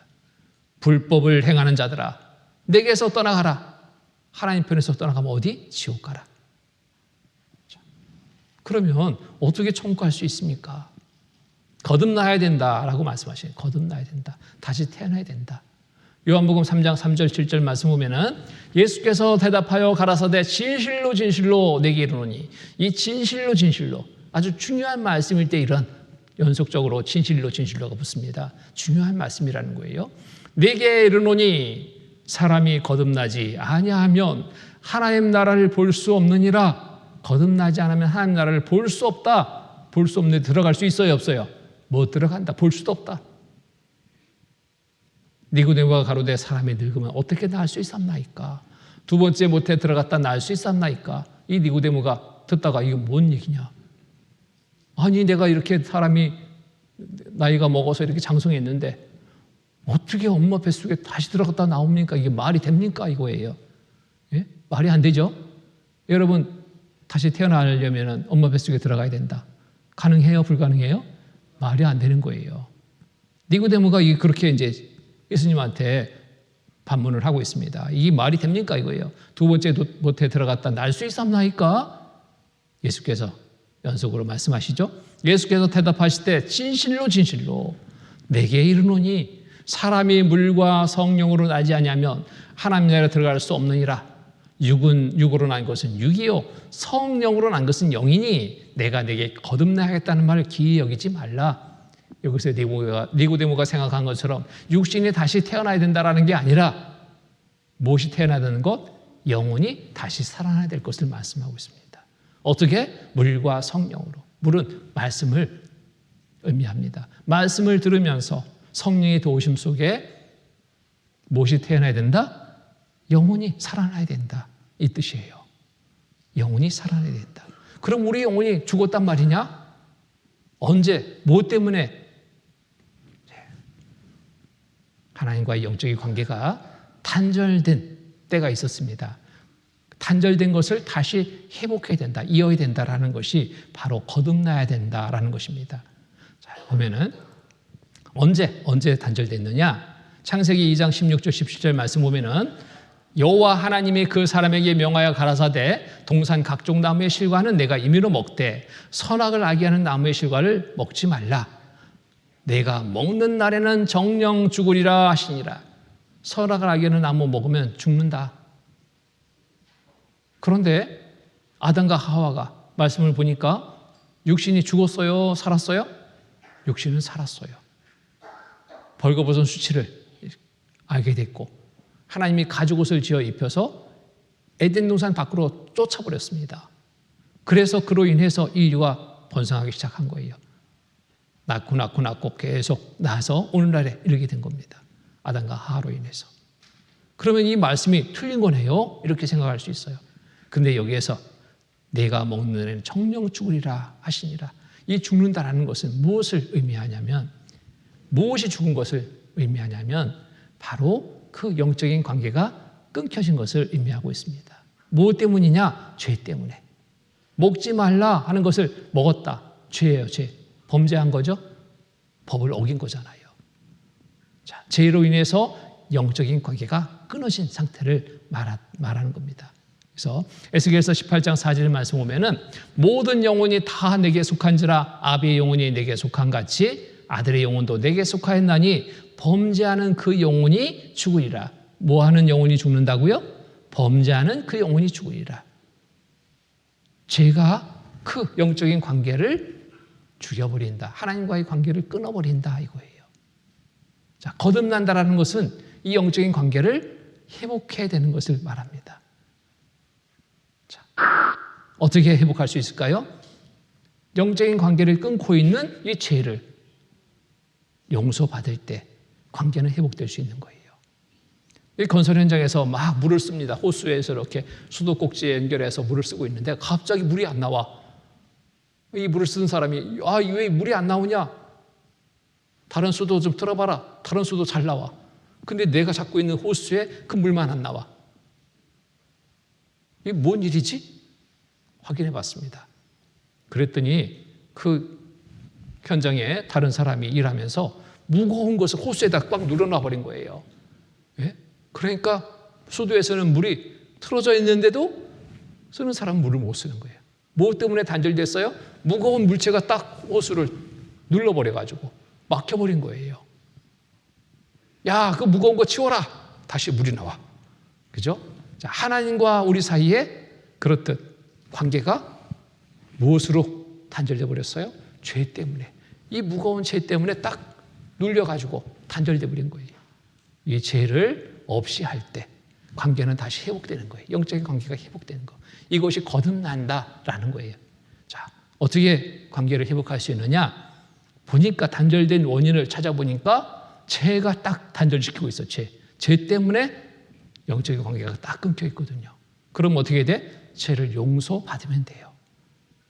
내 죄를 내가 없앨 수 없죠? 하나님 앞에 죄는 하나님이 용서해 줄 때 죄가 없어지는 거예요. 부모와 자녀 간에도 그렇잖아요. 아버지는 이 아들, 3대 독자 아들 너무너무 사랑합니다. 4살쯤 된 아이. 그 아이 보는 재미에 퇴근도 빨라요. 이 손에 항상 들고 와. 아이가 좋아하는 그 표정만 봐도 흐뭇하거든, 기쁘거든. 그러니까 항상 들고 와. 그런데 어느 날 왔더니 아이가 나와보지도 않네. 이 아이는 아빠 오는 시간을 기다려요. 왜? 아빠가 보고 싶어서 그거보다 오늘 들고 오는 선물이 뭘까? 이것이 기대하고 아빠 올 시간 보면서 앞에 나와 기다립니다. 아빠 오셨어요. 인사하며 뭘 봐요? 아빠 얼굴 보지도 않고 그 물건만 봐. 근데 그날은 쳐다보지도 않는 거예요. 와보지도 않는 거예요. 이게 무슨 일이지? 저수야 불러도 대답도 없어. 아내가 와서 말합니다. 여보, 오늘 좀 애가 좀 일을 저질렀다고. 왜? 뭔데? 당신이 그 아끼는 그 도자기 있잖아. 그 맨날 닦는 거. 우리 집 가보라고. 그거 애가 오늘 깨트렸다고. 갑자기 남편이 열받았습니다. 내가 그렇게 주의를 줬는데 그거 깨트리지 말라고. 깨트리면 너 혼난다고. 그렇게 주의를 줬는데 그걸 깨트렸단 말이야. 절수를 부르는데 목소리에 아주 더 힘이 들어갑니다. 그 소리를 듣고 절수는 못 나와요. 발발 떨고 있습니다. 아내가 말합니다. 야, 이러다가 이거 큰일 나겠다. 아이가 너무 무서워 두려워 떨다가 잘못되면 어떡하지? 남편한테 말합니다. 여보, 그 아이 우리 집 3대 독자인데 저 도자기는 돈 주고 하나 삽시다. 생각해보니까 그러거든요. 도자기는 돈 주고 살 수 있지만 이 3대 독자 아들은 얻을 수 없잖아. 아버지의 마음을 누그러뜨립니다. 그래 하나 사자 뭐. 그리고 용서합니다. 부드러워졌어요. 절수야 나와라. 아빠가 용서해 줄게. 나와. 부드러운 말에 아들이 나옵니다. 나오면서 눈물 콧물 다 흘리면서 아버지 앞에 막 엎드려서 막 통곡하며 용서를 구합니다. 아버지 잘못했습니다. 용서해 주세요. 다시는 안 그럴게요. 그 모습이 너무너무 사랑스러운 거예요. 잘못한 건 알고 있잖아요. 용서하고 말고 와라. 끌어안고 맛있는 거 줬어요. 자, 용서됐죠? 아버지가 두려운 존재였는데 용서를 받으니까 이 아이는 천진난만해졌어요. 전에와 동일해. 아버지 품에 안겨서 막 재롱 부리고 회복이 됐습니다. 자, 제 용서 받으면 우리도 하나님 앞에 그렇듯 회복될 수 있는 거예요. 그럼 죄 용서 받으려면 무엇을 해야 돼요? 죄를 알아야 돼요. 이 아이가 자기가 잘못한 것을 알았잖아요. 알고 용서를 구했잖아요. 그럴 때 아버지의 마음에 더 기쁨이 되고 용서가 되잖아요. 하나님 앞에 이제부터는 내가 어떠한 죄를 짓고 있는지, 지었는지 이거 찾아내야 됩니다. 그리고 그 죄를 가지고 하나님 앞에 나가야 됩니다. 왜? 용서받아야지 청구할 수 있기 때문에 그렇습니다. 자, 거듭나야 된다. 곧 재용서 받아야 된다. 이것을 구원받아야 된다라고도 말할 수 있습니다. 이 구원받는다라는 것은, 구원이라는 뜻은 이런 뜻을 갖고 있어요. 구원의 뜻은 구원할 고 건질 겁니다. 도론 단기론입니다. 죄 때문에 지옥 갈 처지에 있는데 이에 죄 용서받아서 천국 가게 되는 것, 이게 구원이에요. 구원. 곧 위기에서 건진받는 것, 이것이 구원입니다. 자, 여기에 급류에 막 휩쓸려 아이가 떠내려가고 있어요. 아버지가 손을 내밀어서 잡아라, 잡았습니다. 이 아이 살았어요. 죽을 뻔했는데 살았어. 위기에서 건진받았어. 구주됐다, 구원받았다 말하죠. 이렇게 폭포에 떨어져가지고 지금 급한 물살에 쓸려가고 있는데 구주대가 막 급히 와서 손을 내밀었습니다. 잡으시오.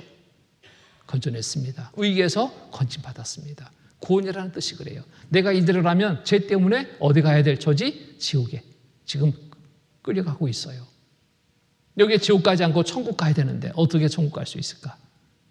나를 죄로, 내가 지옥으로 몰고 가는 것이 뭐예요? 나를 죄입니다. 죄가 나를 지옥으로 몰고 가고 있어요. 자, 죄를 용서받을 때 천국 갈 수 있습니다. 무엇 때문에 하나님께로 갈 수 없느냐? 봤더니 다른 게 아니에요. 유일하게 죄 때문입니다.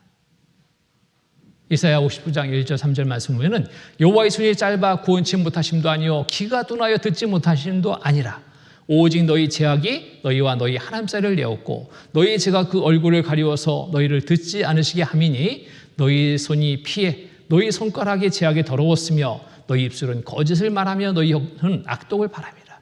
오직 너희 죄악이 너희와 너희 하나님 사이를 내었고, 내었다는 건 뭐예요? 갈랐고 막았고 너희 죄가 그 얼굴을 가리워서 너희를 듣지 않으시게 함이니. 죄가 있으면 하나님께로 갈 수 없어요. 천국에 갈 수 없어요. 이 죄를 없이 할 때, 없이 할 수 있는 방법은 용서받는 겁니다. 다른 방법이 없어요. 자, 천국까지 하는데 내가 가야 되는데 하나님이 보시는 나의 죄 때문에 갈 수 없다는 거예요.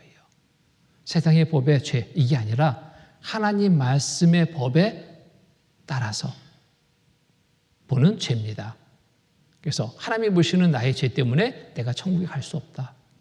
천국 가기 위해서 많이 애를 썼죠. 착한 일도 해보고 헌금도 많이 해보고 기도도 많이 해보고 열심을 내서 하나님을 믿는 데 해봤습니다. 지식으로 천국에 가려고 노력도 해봤습니다. 그런데 천국에 갈 수 있는 방법은 없어요. 이 죄의 땀이 딱 맞고 있거든요. 죄 때문에. 내가 뭐 부족해서, 열심히 부족해서가 아니라 죄가 딱 맞고 있기 때문에 이 죄를 용서받을 때, 죄를 용서받으면, 거듭나면, 구원받으면 천국에 갈 수 있는 길이 열리는 겁니다. 이렇게 죄 용서받으면, 거듭나면, 구원받으면 천국에 갈 수 있게 되는 거예요. 자, 그러려면 이제 죄 용서받기 위해서 이제부터 해야 될 일은 뭘까요? 죄를 조사해 봐야 돼요. 누구 죄를 조사해 볼까? 옆에 앉으신 분?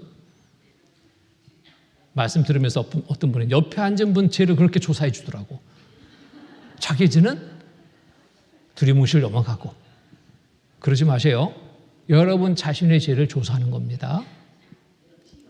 이 죄 때문에 내가 지옥 간다. 이 사실을 인정해야 돼요. 예레미야가 3장 38절 40절 말씀 보면은 화목이 지극히 높으신 자의 입으로 나오지 아니하느냐. 살아있는 사람은 자기 죄로 벌을 받나니. 누구 죄로 벌을 받는다고? 자기 죄. 내 죄로 내가 벌을 받는 거예요. 자, 사람이 자기 죄로 벌을 받나니 어찌 원망하랴. 우리가 스스로 행위를 조사하고 여호와께로 돌아가자. 죄를 조사해야 됩니다. 내 죄를 조사해야 돼요. 남의 죄 조사하지 마시고 조사해 봅시다. 자, 하나님의 법이 어떤지 이 법으로 조사해 봐야 돼요. 무엇을 죄로 보시는지 하나님이 정한 이 법에 따라서 조사를 해야 됩니다. 자, 제 목록을 보겠습니다. 제 목록. 하나님이 이런 모든 것들을 죄로 보십니다. 이 죄에, 지적하는 죄에 내가 해당되는지 안 되는지부터 한번 살펴보죠. 로마서 1장 28절 32절 말씀입니다. 또한 저희가 마음에 하나님들을 싫어하며 하나님께서 저희를 그 상실한 마음대로 내어버려 두사 합당치 못한 일을 하게 하셨으니 곧 모든 불의, 추악, 탐욕, 악의가 가득한 자요, 시기, 살인, 분쟁, 사기, 악독이 가득한 자요, 수군수군하는 자요, 비방하는 자요, 하나님을 미워하시는 자요, 능욕하는 자요, 교만한 자요, 자랑하는 자요, 악을 도모하는 자요, 부모를 거역하는 자요, 우매한 자요, 배약하는 자요, 무정한 자요, 무자비한 자라. 저희가 이 같은 일을 행하는 자는 사형에 해당한다고, 지옥에 간다고 하나님의 정하심을 알고도 자기들만 행할 뿐 아니라 또한 그 일을 행하는 자를 옳다 하느니라. 우리는 그냥 이렇게 사는 거지. 서로 의로하며 살았어요. 뭐 사람이 살다 보면 그럴 수도 있는 거야. 정말 그렇게 관대하게 살았어요. 그런데 하나님 앞에는 그 관대함이 없습니다. 법대로 하나님은 심판하셔요. 법대로. 이거 아셔야 돼요.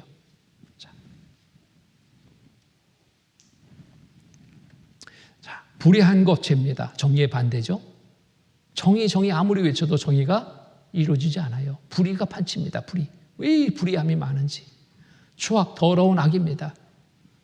얼마나 더러운 악들이 행해지는지.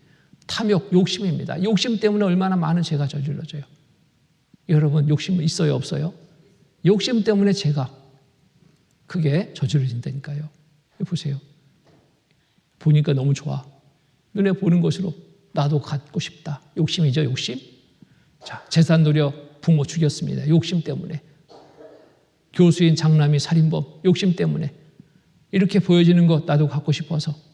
용돈 궁하다고 하룻밤새 3명이나 살해하고, 보험금들이 아내 살해하고, 보험 들어놓고 죽어라, 자살 강요하고, 이런저런 욕심으로 많은 범죄가 저질러지는데, 자, 이런 큰 범죄만일까요?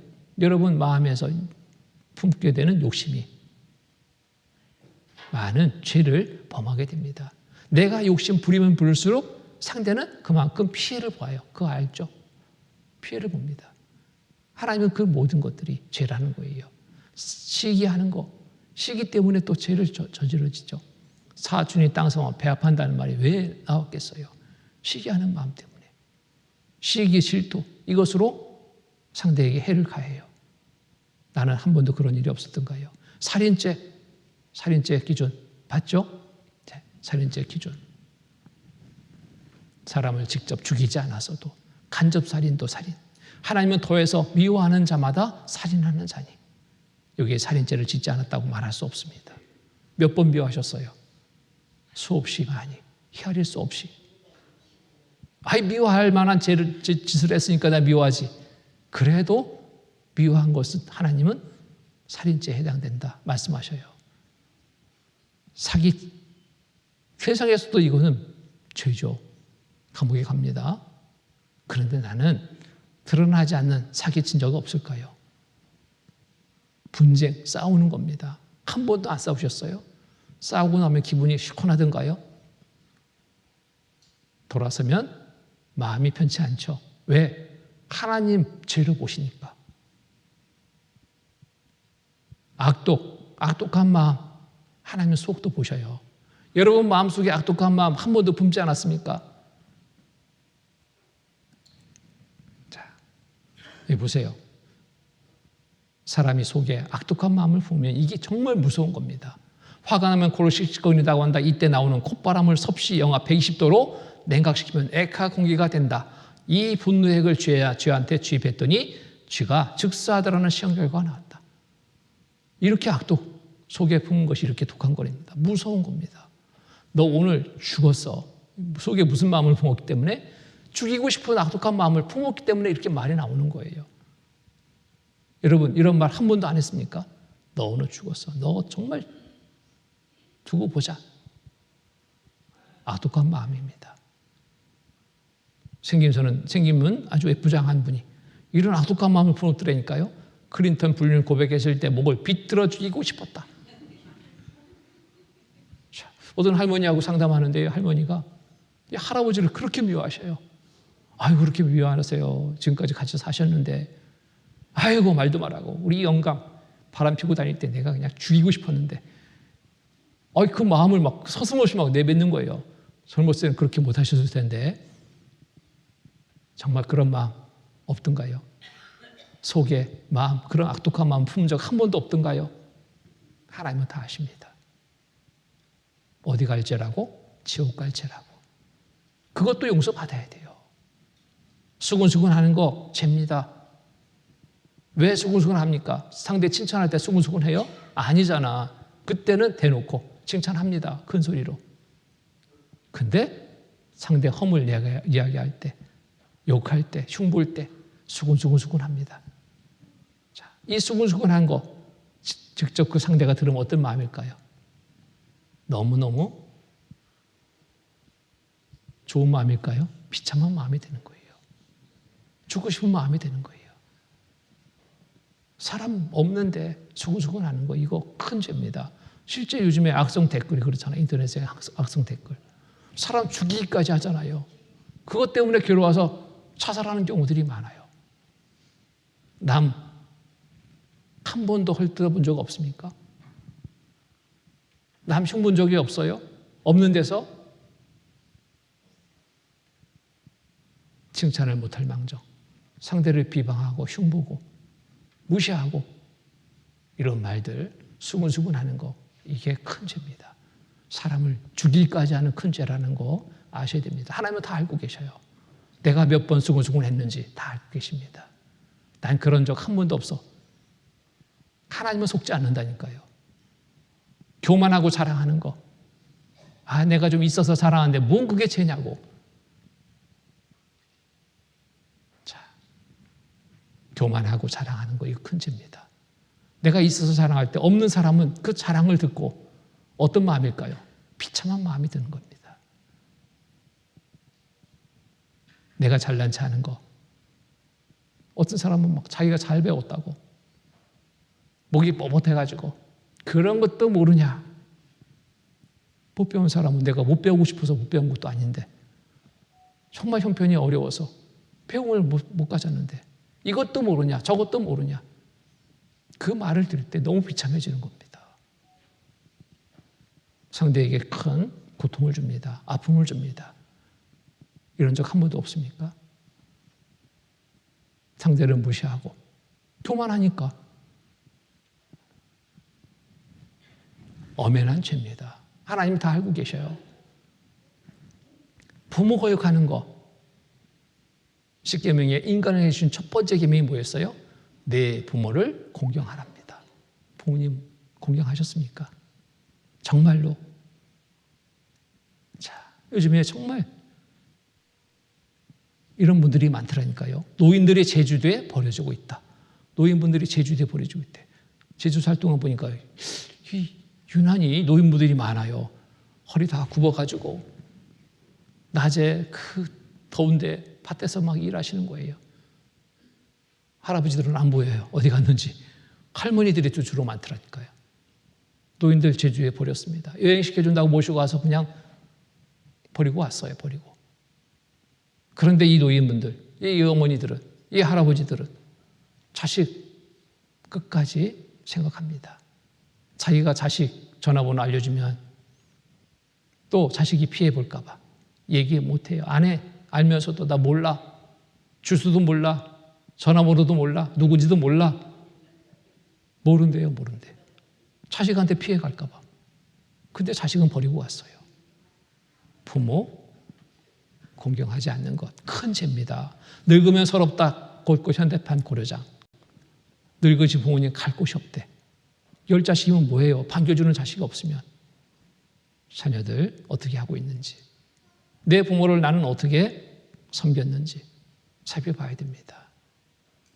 하나님은 큰 죄로 여기십니다. 그러니까 첫 번째, 인간에게 주신 첫 번째 힘이 내 부모를 공경하라잖아요. 자식들이 찾아오지 않습니다. 사기꾼 약장사에 속고도 자식보다 낫다 선처 호소하고 있어요. 얼마나 쓸쓸했으면. 명절 생일날도 모른 채 현대판 고려장이 이루어지고 있습니다. 처음 한두 번 찾아오다가 갑자기 연락 주들린데, 요즘에 복지시설 참 잘 돼 있습니다. 그런데 자식이 할 도리는 해야 되잖아요. 근데 그냥 맡기고, 맡긴다라는 표현은 정말 고상한 표현이고 버리고 가는 거예요. 버리고. 세상에 이런 일이. 보세요. 사무국장은 부모를 모시고 온 뒤 처음 몇 달은 생활비를 못하다가 갑자기 연락이 끊기는 경우가 많다며, 자식들이 사는 게 힘들어서 그렇다고 대신 변명해주는 노인들의 모습을 보면 마음이 먹먹해진다고 했다.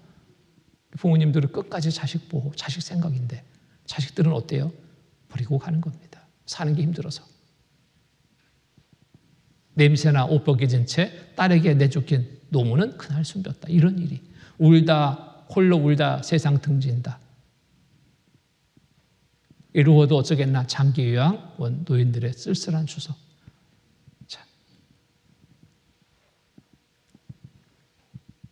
이런 정말 아픔의 기사들을 보면 참 마음이 먹먹해집니다. 붉게 충혈된 김모 씨의 눈에는 금세 눈물이 차올랐다. 고혈압으로 한쪽 손과 다리가 마비된 김 씨는 그나마 움직일 수 있는 오른손으로 기자의 손을 붙잡고 말을 잇지 못했다. 고령으로 이제 틀니마저 뛸 수 없게 된 그는 서울 강북구의 한 노인 요양원에서 외로운 나날을 보내고 있다. 자식들의 발길은 끊긴 지 오래. 김 씨는 제장 추석 연휴에도 요양원에서 고독한 명절을 보내야 한다. 나는 이제 집도 없어. 소변 대변도 못 가리는데 누가 나를 24시간 나를 돌보겠어. 내 몸이 망가져 저 자식이 여기에 나를 맡긴 거야. 이곳으로 이사 온 거야. 김 씨는 체념한 듯 말했다. 명절에도 요양원을 찾지 않는 자식에 대한 원망보다 소변 대변을 스스로 보지 못하는, 가릴 수 없는 자신을 자책하는 것이다. 이 부모의 마음, 자식의 마음이 이렇게 큰 차이가 있다. 너무 안타깝죠? 하나님은 어떻게 할까요? 이렇게 부모를 공경하지 않는 자식들을 어떻게 할까요? 엄하게 죄를 묻습니다. 잠언 30장 17절에 보면 아비를 조롱하며 어미 순종하기를 싫어하는 자의 눈은 골짜기의 까마귀에게 쪼이고 독수리 새끼에게 먹히리라. 무서운 말씀이에요. 내 부모를 어떻게 공경했습니까? 저주라고 말씀하셔요. 신명기 10장 16절에 보면 그 부모를 경홀히 여기는 자는 저주를 받을 것이라 할 것이요 모든 백성은 아멘 할지니라. 저주입니다. 자, 여러분의 부모 어떻게 항상 공경하셨습니까? 자식의 마음과 부모의 마음이 이렇게 큰 차이가 있습니다. 부모는 끝까지 자식 사랑, 자기를 버리러 얻고 가는 자식, 돌아갈 거 걱정해 주잖아요. 자식은 어때요? 버리는 거예요. 자, 여러분의 삶 속에서 부모에 대해서 어떤 생각을 갖고 어떻게 해드렸습니까? 부모 공경하지 못한 거, 거역하는 거, 정말 가장 큰 죄로 하나님 여기십니다. 죄 없다고 말할 수 없는 거예요. 무정부자비한 거, 배약하는 거 죄입니다. 자, 아이들에게 이 말씀을 전하면서 하나님이 보시는 죄를 알게 했습니다. 자신을 살펴보라고 했습니다. 아이들은 솔직해요. 너무 솔직해. 죄를 다 씁니다. 자, 이렇게 죄를 다 써요.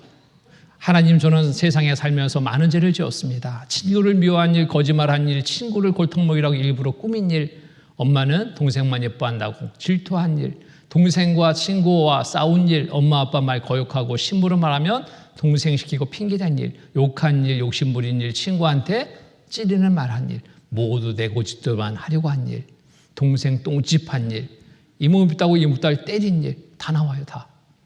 고자질한 일, 엄마 아빠 몰래 생일날 오락실 친구들과 간 일, 싸운 친구 잠바 모자에 쓰레기 집어넣은 일, 친구를 의심한 일, 동생이나 친구들에게 자랑한 일, 친구 실내화 가방 창문으로 던진 일, 내가 너보다 예쁘다고 잘난 척한 일 등등등. 여기 보니까요, 생활 속에서 소소한 그런 일까지도 하나님이 죄라 하니까 다 여기다 기록했어요. 그리고 뭐라고 했어요? 자, 하나님 정말 이런 죄보다 더 많은 죄를 지었습니다. 용서해 주세요. 어린아이가 이렇게 많은 죄를 짓고 하나님 앞에 이보다 더 많은 죄를 했다고 지금 고백하고 있습니다. 여러분 어떻게 될까요? 어떻게 해야 될까? 이 아이보다 나는 죄를 안 졌습니까? 더 많이. 어린아이가 이렇게 죄를 졌다면 나는 더 많은 죄, 더 많은 죄를 졌습니다. 이 양심에, 여러분 양심에 다 기록되어 있다니까요. 그 죄를 없다 하지 마십시오. 조금 내가 잘한 일 가지고, 착한 일 가지고 그 죄를 덮으려고 하지 마세요. 하나님은 다 알고 계십니다. 보고 계셔요. 죄 없다? 이거만큼 큰 죄는 없어요. 에레미야 2장 35절 말씀 보면은 그러나 너는 말하기를 나는 무죄하니 그 진노가 참으로 내게서 떠났다 하거니와 보라 내 말이 나는 죄를 범치 아니하였다 함을 인하여 내가 너를 심판하리라. 죄 없다고요? 이거보다 큰 거짓말이 없다니까. 이보다 더 큰 죄가 없다니까요. 솔직하게 여러분 자신 살펴보세요. 제목에 나는 해당이 없는가? 너무너무 많습니다. 마음속에 있는 더러운 것들 하나님은 다 알고 계셔요. 우리 속을 보니까 별로 깨끗한 줄 알았더니 깨끗하지 않아요. 이 더러움이 가득한 게 우리 속입니다. 하나님은 이미 다 알고 계시다니까요. 속을. 감정 있는 자는 입술로는 꾸미고 속에는 게으르 품나니, 속에는 꾸미고 입술로는 꾸미고 속에는 게으르 품나니. 말은 잘하죠. 좋게 하죠. 근데 속에 보니까 더러움이 가득해. 치악이 가득해. 그 말이 좋을지라도 믿지 말 것은 그 마음에 7가지 가증한 것이 있습니다. 속에 이렇게 더러운 것이 가득하다 이거예요. 하나님 알고 계시다니까요. 한 화가가 이렇게 짐승으로 표현했습니다. 공작새 같은 마음이 속에 있다. 공작새가 뭐예요? 교만하고 자랑하기를 좋아하거든요. 영수 같은 고집이 있어요. 음탕하고 고집스러움이 있습니다. 속에 있다니까요. 돼지 같은 욕심이 있어요. 당황스럽습니까? 여러분 속을 보니까? 이 더러운 것들이 속에 가득하다니까요. 자라 같은 기회주의적인 거. 자기가 잘했으면 내밀면 내가 했어요 그거. 불리하면 쏙 들이밀고 난 몰라 그거. 그런 적 없습니까? 호랑이 같은 사나움이 속에 있습니다. 환경 주어주면 그냥 뛰쳐나와요. 무서운 사람으로 돌변하잖아요. 평소에 얌전한 것 같은데. 간사하고 간교함이 뱀처럼 혀가 둘이잖아요. 간사하고 간교합니다. 여기 가서 요 말, 저기 가서 저 말. 개구리처럼 시끄럽습니다. 자, 이게 누구의 마음인가? 하나님이 보셨습니다. 누구의 마음으로? 내 속에 있는 내 마음입니다. 내 속에 있는 마음. 하나님이 다 알고 계셔요. 이거 보시고 하나님 뭐라고? 만물보다 거짓되고 시무회피한 것은 마음이라 누가 능히를 알려마는 나 요한은 심장을 살피며 폐부를 시험하고 각각 그 행위와 그 행실에도 보응하나니. 다 알고 계시다니까요. 속에 더러움이 가득해서 냄새난다는 거 알고 계십니다. 세상의 심판은 행위만을 가지고 심판합니다. 세상의 법에는 여러분 죄 없다고 할 수 있어요. 죄가 있다면 이 자리에 못 있습니다. 행위만을 가지고 심판하는 세상의 법에는 나는 죄 없다. 세상의 법으로는 그럴 수 있습니다. 그런데 하나님의 법은 그렇지 않아요. 천국에 들어가려면 하나님의 법에 심판을 받습니다. 하나님의 법에. 하나님의 법은 행위와 마음을 동시에 보십니다. 내 마음에 미워하는 마음 품었다면 무슨 죄로? 살인죄로. 여기에 나는 죄 없다 말할 수 없죠. 형제를 미워하는 자마다 살인하는 자니. 옛사람에게 말한 바 살인치 말라 누구든지 살인하면 심판을 받게 되리라 했다는 것을 너희가 들었으나 나는 너희에게 이르노니 형제에게 노하는 자마다 화를 내는 자마다 심판을 받게 되고 형제에 대하여 나가라는 이 히브리 욕설입니다. 욕만 해도 공에 잡히게 되고 미련한 놈이라 하는 자는 지옥불에 들어가게 되리라. 미련한 놈 한 번도 안 했어요? 욕 한 번도 안 했어요? 화 한 번도 안 냈어요? 어디 간다고요? 지옥불에 들어가게 되리라. 어떤 법이 그렇다고? 하나님의 법이. 천국에 들어가려면 하나님의 법의 심판을 받죠. 하나님의 법이 이렇게 엄격한 거예요. 이 법 앞에 내가 죄인이구나, 이 사실을 인정할 때 죄 용서받을 수 있는 기회가 있는 겁니다. 마음에 음욕을 품는 자마다 마음이 이미 간음하였느니라. 마음에 여자를 보고 음욕을 품는 자마다 마음에 이미 간음하였느니라. 행위가 아니라 마음까지 보신 하나님 앞에 나는 죄 없어요 말할 수 없습니다. 인간의 속과 겉, 자, 속에 무엇이 있는가 봤더니 이 더러움이 가득한 거예요. 악한 생각, 음란, 도적질, 살인, 간음, 악독, 탐욕, 속임, 음탕, 흘기는 눈, 교만, 회방, 광패, 이 더러운 것 가득히 담고 있기 때문에 사람들 앞에서는 이거 드러내는 게 부끄럽잖아요. 그러니까 이거 숨겨보려고 애쓰죠. 무엇으로 숨기는가 봤더니 선행으로, 구제, 자비, 자선, 봉사로 가려지는 것 같습니다. 그런데 양심은 계속 나를 송사하네요. 너 이런 더러움이 있어. 괴로우니까 더 사람들이 볼까 봐 더 한번 덮습니다. 철학, 학벌, 교육으로. 그럴듯하게 덮여놓는가 봤더니 여전히 내 속에는, 내 양심은 나를 송사합니다. 또 괴롭죠? 더 덮습니다. 종교로, 불교, 기독교, 천주교로, 거룩이라는 것으로 덮어보지만 속에는 여전히 있어요. 여전히 있어요. 이것도 덮어보려고 거치장합니다. 재산 외모로. 사람들은 보기 좋게 속아 넘어갑니다. 훌륭한 사람, 좋은 사람. 그런데 순간 이 속의 것이 나와가지고 사회적으로 큰 문제가 되는 경우도 있죠. 자, 하나님은 다 보십니다. 사람은 퍼진 거 보고, 겉만 보고 속을 볼 수 없으니까 좋은 사람으로, 착한 사람으로, 훌륭한 사람으로 평가할지 모르지만 하나님은 중심 보신다니까요. 중심을 다 보십니다. 주는 계신 곳 하늘에서 들으시고 사유하시며 각 사람의 마음을 아시오니 그는 그 모든 행위대로 행하사 갚으시옵소서. 주만 홀로 인생의 마음을 다 아십니다. 다 보십니다. 다 알고 계신데 하나님 앞에 죄 없다고 숨길 수 있을까요? 없습니다. 다 보신다니까. 속에서 곧 사람의 마음에서 나오는 것은 악한 생각, 곧 음란과 도적질과 살인과 간음과 탐욕과 악독과 속임과 음탕과 흘기는 눈과 해방과 교만과 광패니 이 모든 악한 것이 다 속에서 나와서 사람을 더럽게 하느니라. 하나님은 이 속을 보십니다. 더러움이 가득한 속. 이것이 나오는 거예요. 나와가지고 제약된 삶을 살게 되는 겁니다. 없는 게 나오는 게 아니에요.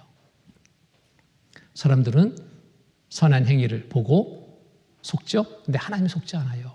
이렇게 알고 계시니까. 전도서 7장 20절 22절 보면은 선을 행하고 죄를 범치하는 의인은 세상에 아주 있느니라 없느니라. 딱 결론 내어주잖아요. 선을 행하고 죄를 범치 아니하는 의인은 세상에 아주 없다. 아주 없다. 근데 내가 여기 있어 말할 수 있는 사람이 있어요? 하나님이 아주 없다 했는데 착한 일을 했죠. 근데 죄가 없는 사람 없다. 착한 일도 하지만 죄도 있다. 하나님이 심판한 것은 뭐예요? 착한 일 많이 했냐 적게 했냐에 따라서 천국 지옥 갈라지는 게 아니죠. 죄가 있느냐 없느냐 이거 가지고 천국 지옥 갈라지는 거예요. 자, 아무리 숨기려도 숨길 수 없습니다. 다 드러나 있거든요. 사람이 무엇이 간데 깨끗하게 했느냐? 여인에게서 난 자가 무엇이 간데 이롭겠느냐? 하나님은 그 거룩한 자들을 믿지 아니하시나니 하늘이라도 그의 보시기에 부정하거든 하물며 악을 지키를 물 마신 같이 하는 가정하고 부패한 사람이겠느냐? 속지 않으신다 이거예요. 어떻게 보실까요? 벌레처럼 구더기처럼 더럽게 보셔요. 그런즉 하나님 앞에서 사람이 어찌 이롭다 하며 분에게서 난 자가 어찌 깨끗하다 하랴. 하나님의 눈에는 달이라도 명체 못하고 별도 깨끗이 못하거든 하물며 벌레인 사람 구더기인 인생이랴. 별거 아니라는 거예요. 사람 중에는 그렇잖아요. 내가 좀 더 깨끗한 사람, 내가 좀 더 잘난 사람. 하나님 눈에는 똑같이 벌레, 구더기. 우리가 똥통에 있는 구더기 보면 어떻게 봐요? 발판에 있는 구더기, 똥통 속에 있는 구더기. 어느 것이 더 깨끗할까요? 둘 다 더럽습니다. 그렇죠? 이 더러운 구더기 발로 차버리잖아요. 마찬가지. 사람 눈에는 저 사람 좀 나은 사람, 저 사람 못난 사람 구분하지만 하나님의 눈에는 다 아시는 하나님의 눈에는 똑같이 벌레인 사람, 구더기 인생 더럽게 보시는 겁니다. 그러니까 내가 이렇습니다. 잘났다고 내세울 게 없다라는 거예요. 예? 하나님 앞에 정말 솔직해져야 됩니다. 이러한 기도를 해야 됩니다. 누가복음 18장 10절 14절입니다. 두 사람이 기도하러 성전에 올라가니 하나는 바리새인이요 하나는 세리라. 바리새인은 서서 따로 기도하여 가로되 하나님이여 나는 다른 사람들 곧 토색 불이 가늠한 자들과 같지 아니하고 이 세리와도 같지 아니함을 감사하나이다. 나는 일에 2번씩 금식하고 소득의 11조를 드리나이다 하고 세리는 멀리 서서 감의 눈을 들어 하늘을 우러러보지도 못하고 다만 가슴을 치며 가로되 하나님의 불쌍히 여기옵소서 나는 죄인으로소이다 했느니라. 내가 너희에게 이르노니 이 사람이 저보다 의롭다 하심을 받고 집에 내려갔느니라. 자기를 높이는 자는 낮아지고 자기를 낮추는 자는 높아지리라 하시니라. 바리새인과 세리. 바리새인은 스스로 나는 이런 사람이요 자기 잘난 거 자랑합니다. 내 소득의 11조도 드렸습니다. 일주일에 2번씩 금식도 했습니다. 저 죄인들과 같지 않으면 감사합니다. 이게 뭐예요? 자기는 죄인이 아니라는 거예요. 저 세리와도 같지 않으면 감사합니다. 세리와도 같지 않다는 거예요. 근데 이 세리는 많은 사람들의 눈에 죄인으로 여겨지는 사람입니다. 창녀 세리 동급으로 봤어요. 이 세리라고 착한 일을 한 번도 안 했겠어요? 근데 이 세리는 기도하러 올라갔습니다. 감의 눈을 들어 하늘을 올라오지도 못해. 왜? 자기가 죄인인 것을 스스로 알거든. 이 죄 때문에 지옥 갈 처지라는 것을 알고 하나님 앞에 가슴을 치며 기도합니다. 세리는 멀리 서서 감히 눈을 들어 하늘을 우러러보지도 못하고 다만 가슴을 치며 가로되 하나님이여 불쌍히 여기옵소서 나는 죄인이로소이다. 이 죄 때문에 내가 지옥 가게 됐습니다. 하나님 불쌍히 여기서 나를 좀 구원해 주십시오. 죄 용서해 주시고 천국 가게 좀 해 주십시오. 간절히 기도했습니다. 내가 너희에게 이르노니 이 사람이 이 세리가 저 바리새인보다 스스로 의롭다고 하는 바리새인보다 의롭다 하심을 받고 집에 데려갔느니라. 세리가 죄 용서받고 천국에 들어가는 삶을 얻게 된 거예요. 여러분의 기도 어떤 기도해야 될까요? 내가 잘난 거 자랑하는 기도 아니라 세리처럼 정말 죄인임을 인정하는 그리고 죄 용서받고 천국 가고자 하는 간절한 마음의 기도가 필요합니다. 오늘 돌아가셔서 세리와 같은 기도하시고 내일 이 자리에 오십시오. 그러면 하나님이 정말 그 기도에 응답 주십니다. 죄 용서해 주시고 천국 갈 수 있는 기회를 허락하실 거예요. 다른 사람 생각하지 마십시오. 여러분 자신 하나님 말씀 앞에 하나님 앞에 솔직해져야 됩니다. 솔직해져야 됩니다. 성경이 사실입니다. 그런 마음으로 내일 뵙도록 하겠습니다. 같이 기도하시겠습니다. 거룩하시고 자비로우신 하나님 아버지 감사합니다. 한 시간 말씀을 통해서 하나님 앞에 어떠한 처지에 있는가를 알게 하시니 감사합니다. 죄 때문에 지옥 갈 수밖에 없는 처지 알게 됐습니다. 간절한 마음으로 기도합니다. 한 영혼도 멸망당하는 것을 원치 않으신 하나님 모두의 죄를 용서해 주시고 천국 갈 수 있는 귀한 은혜의 시간 되도록 도와주시옵소서. 내일 이 자리에 오기까지 조금도 어려움 없이 걸음 이끌어 주셔서 하나님의 베푸신 은혜를 모두가 받는 귀한 시간 되게 도와주시옵소서. 항상 우리를 사랑하시는 거룩하신 주 예수 그리스도 이름 받들어 감사하며 기도드립니다. 아멘.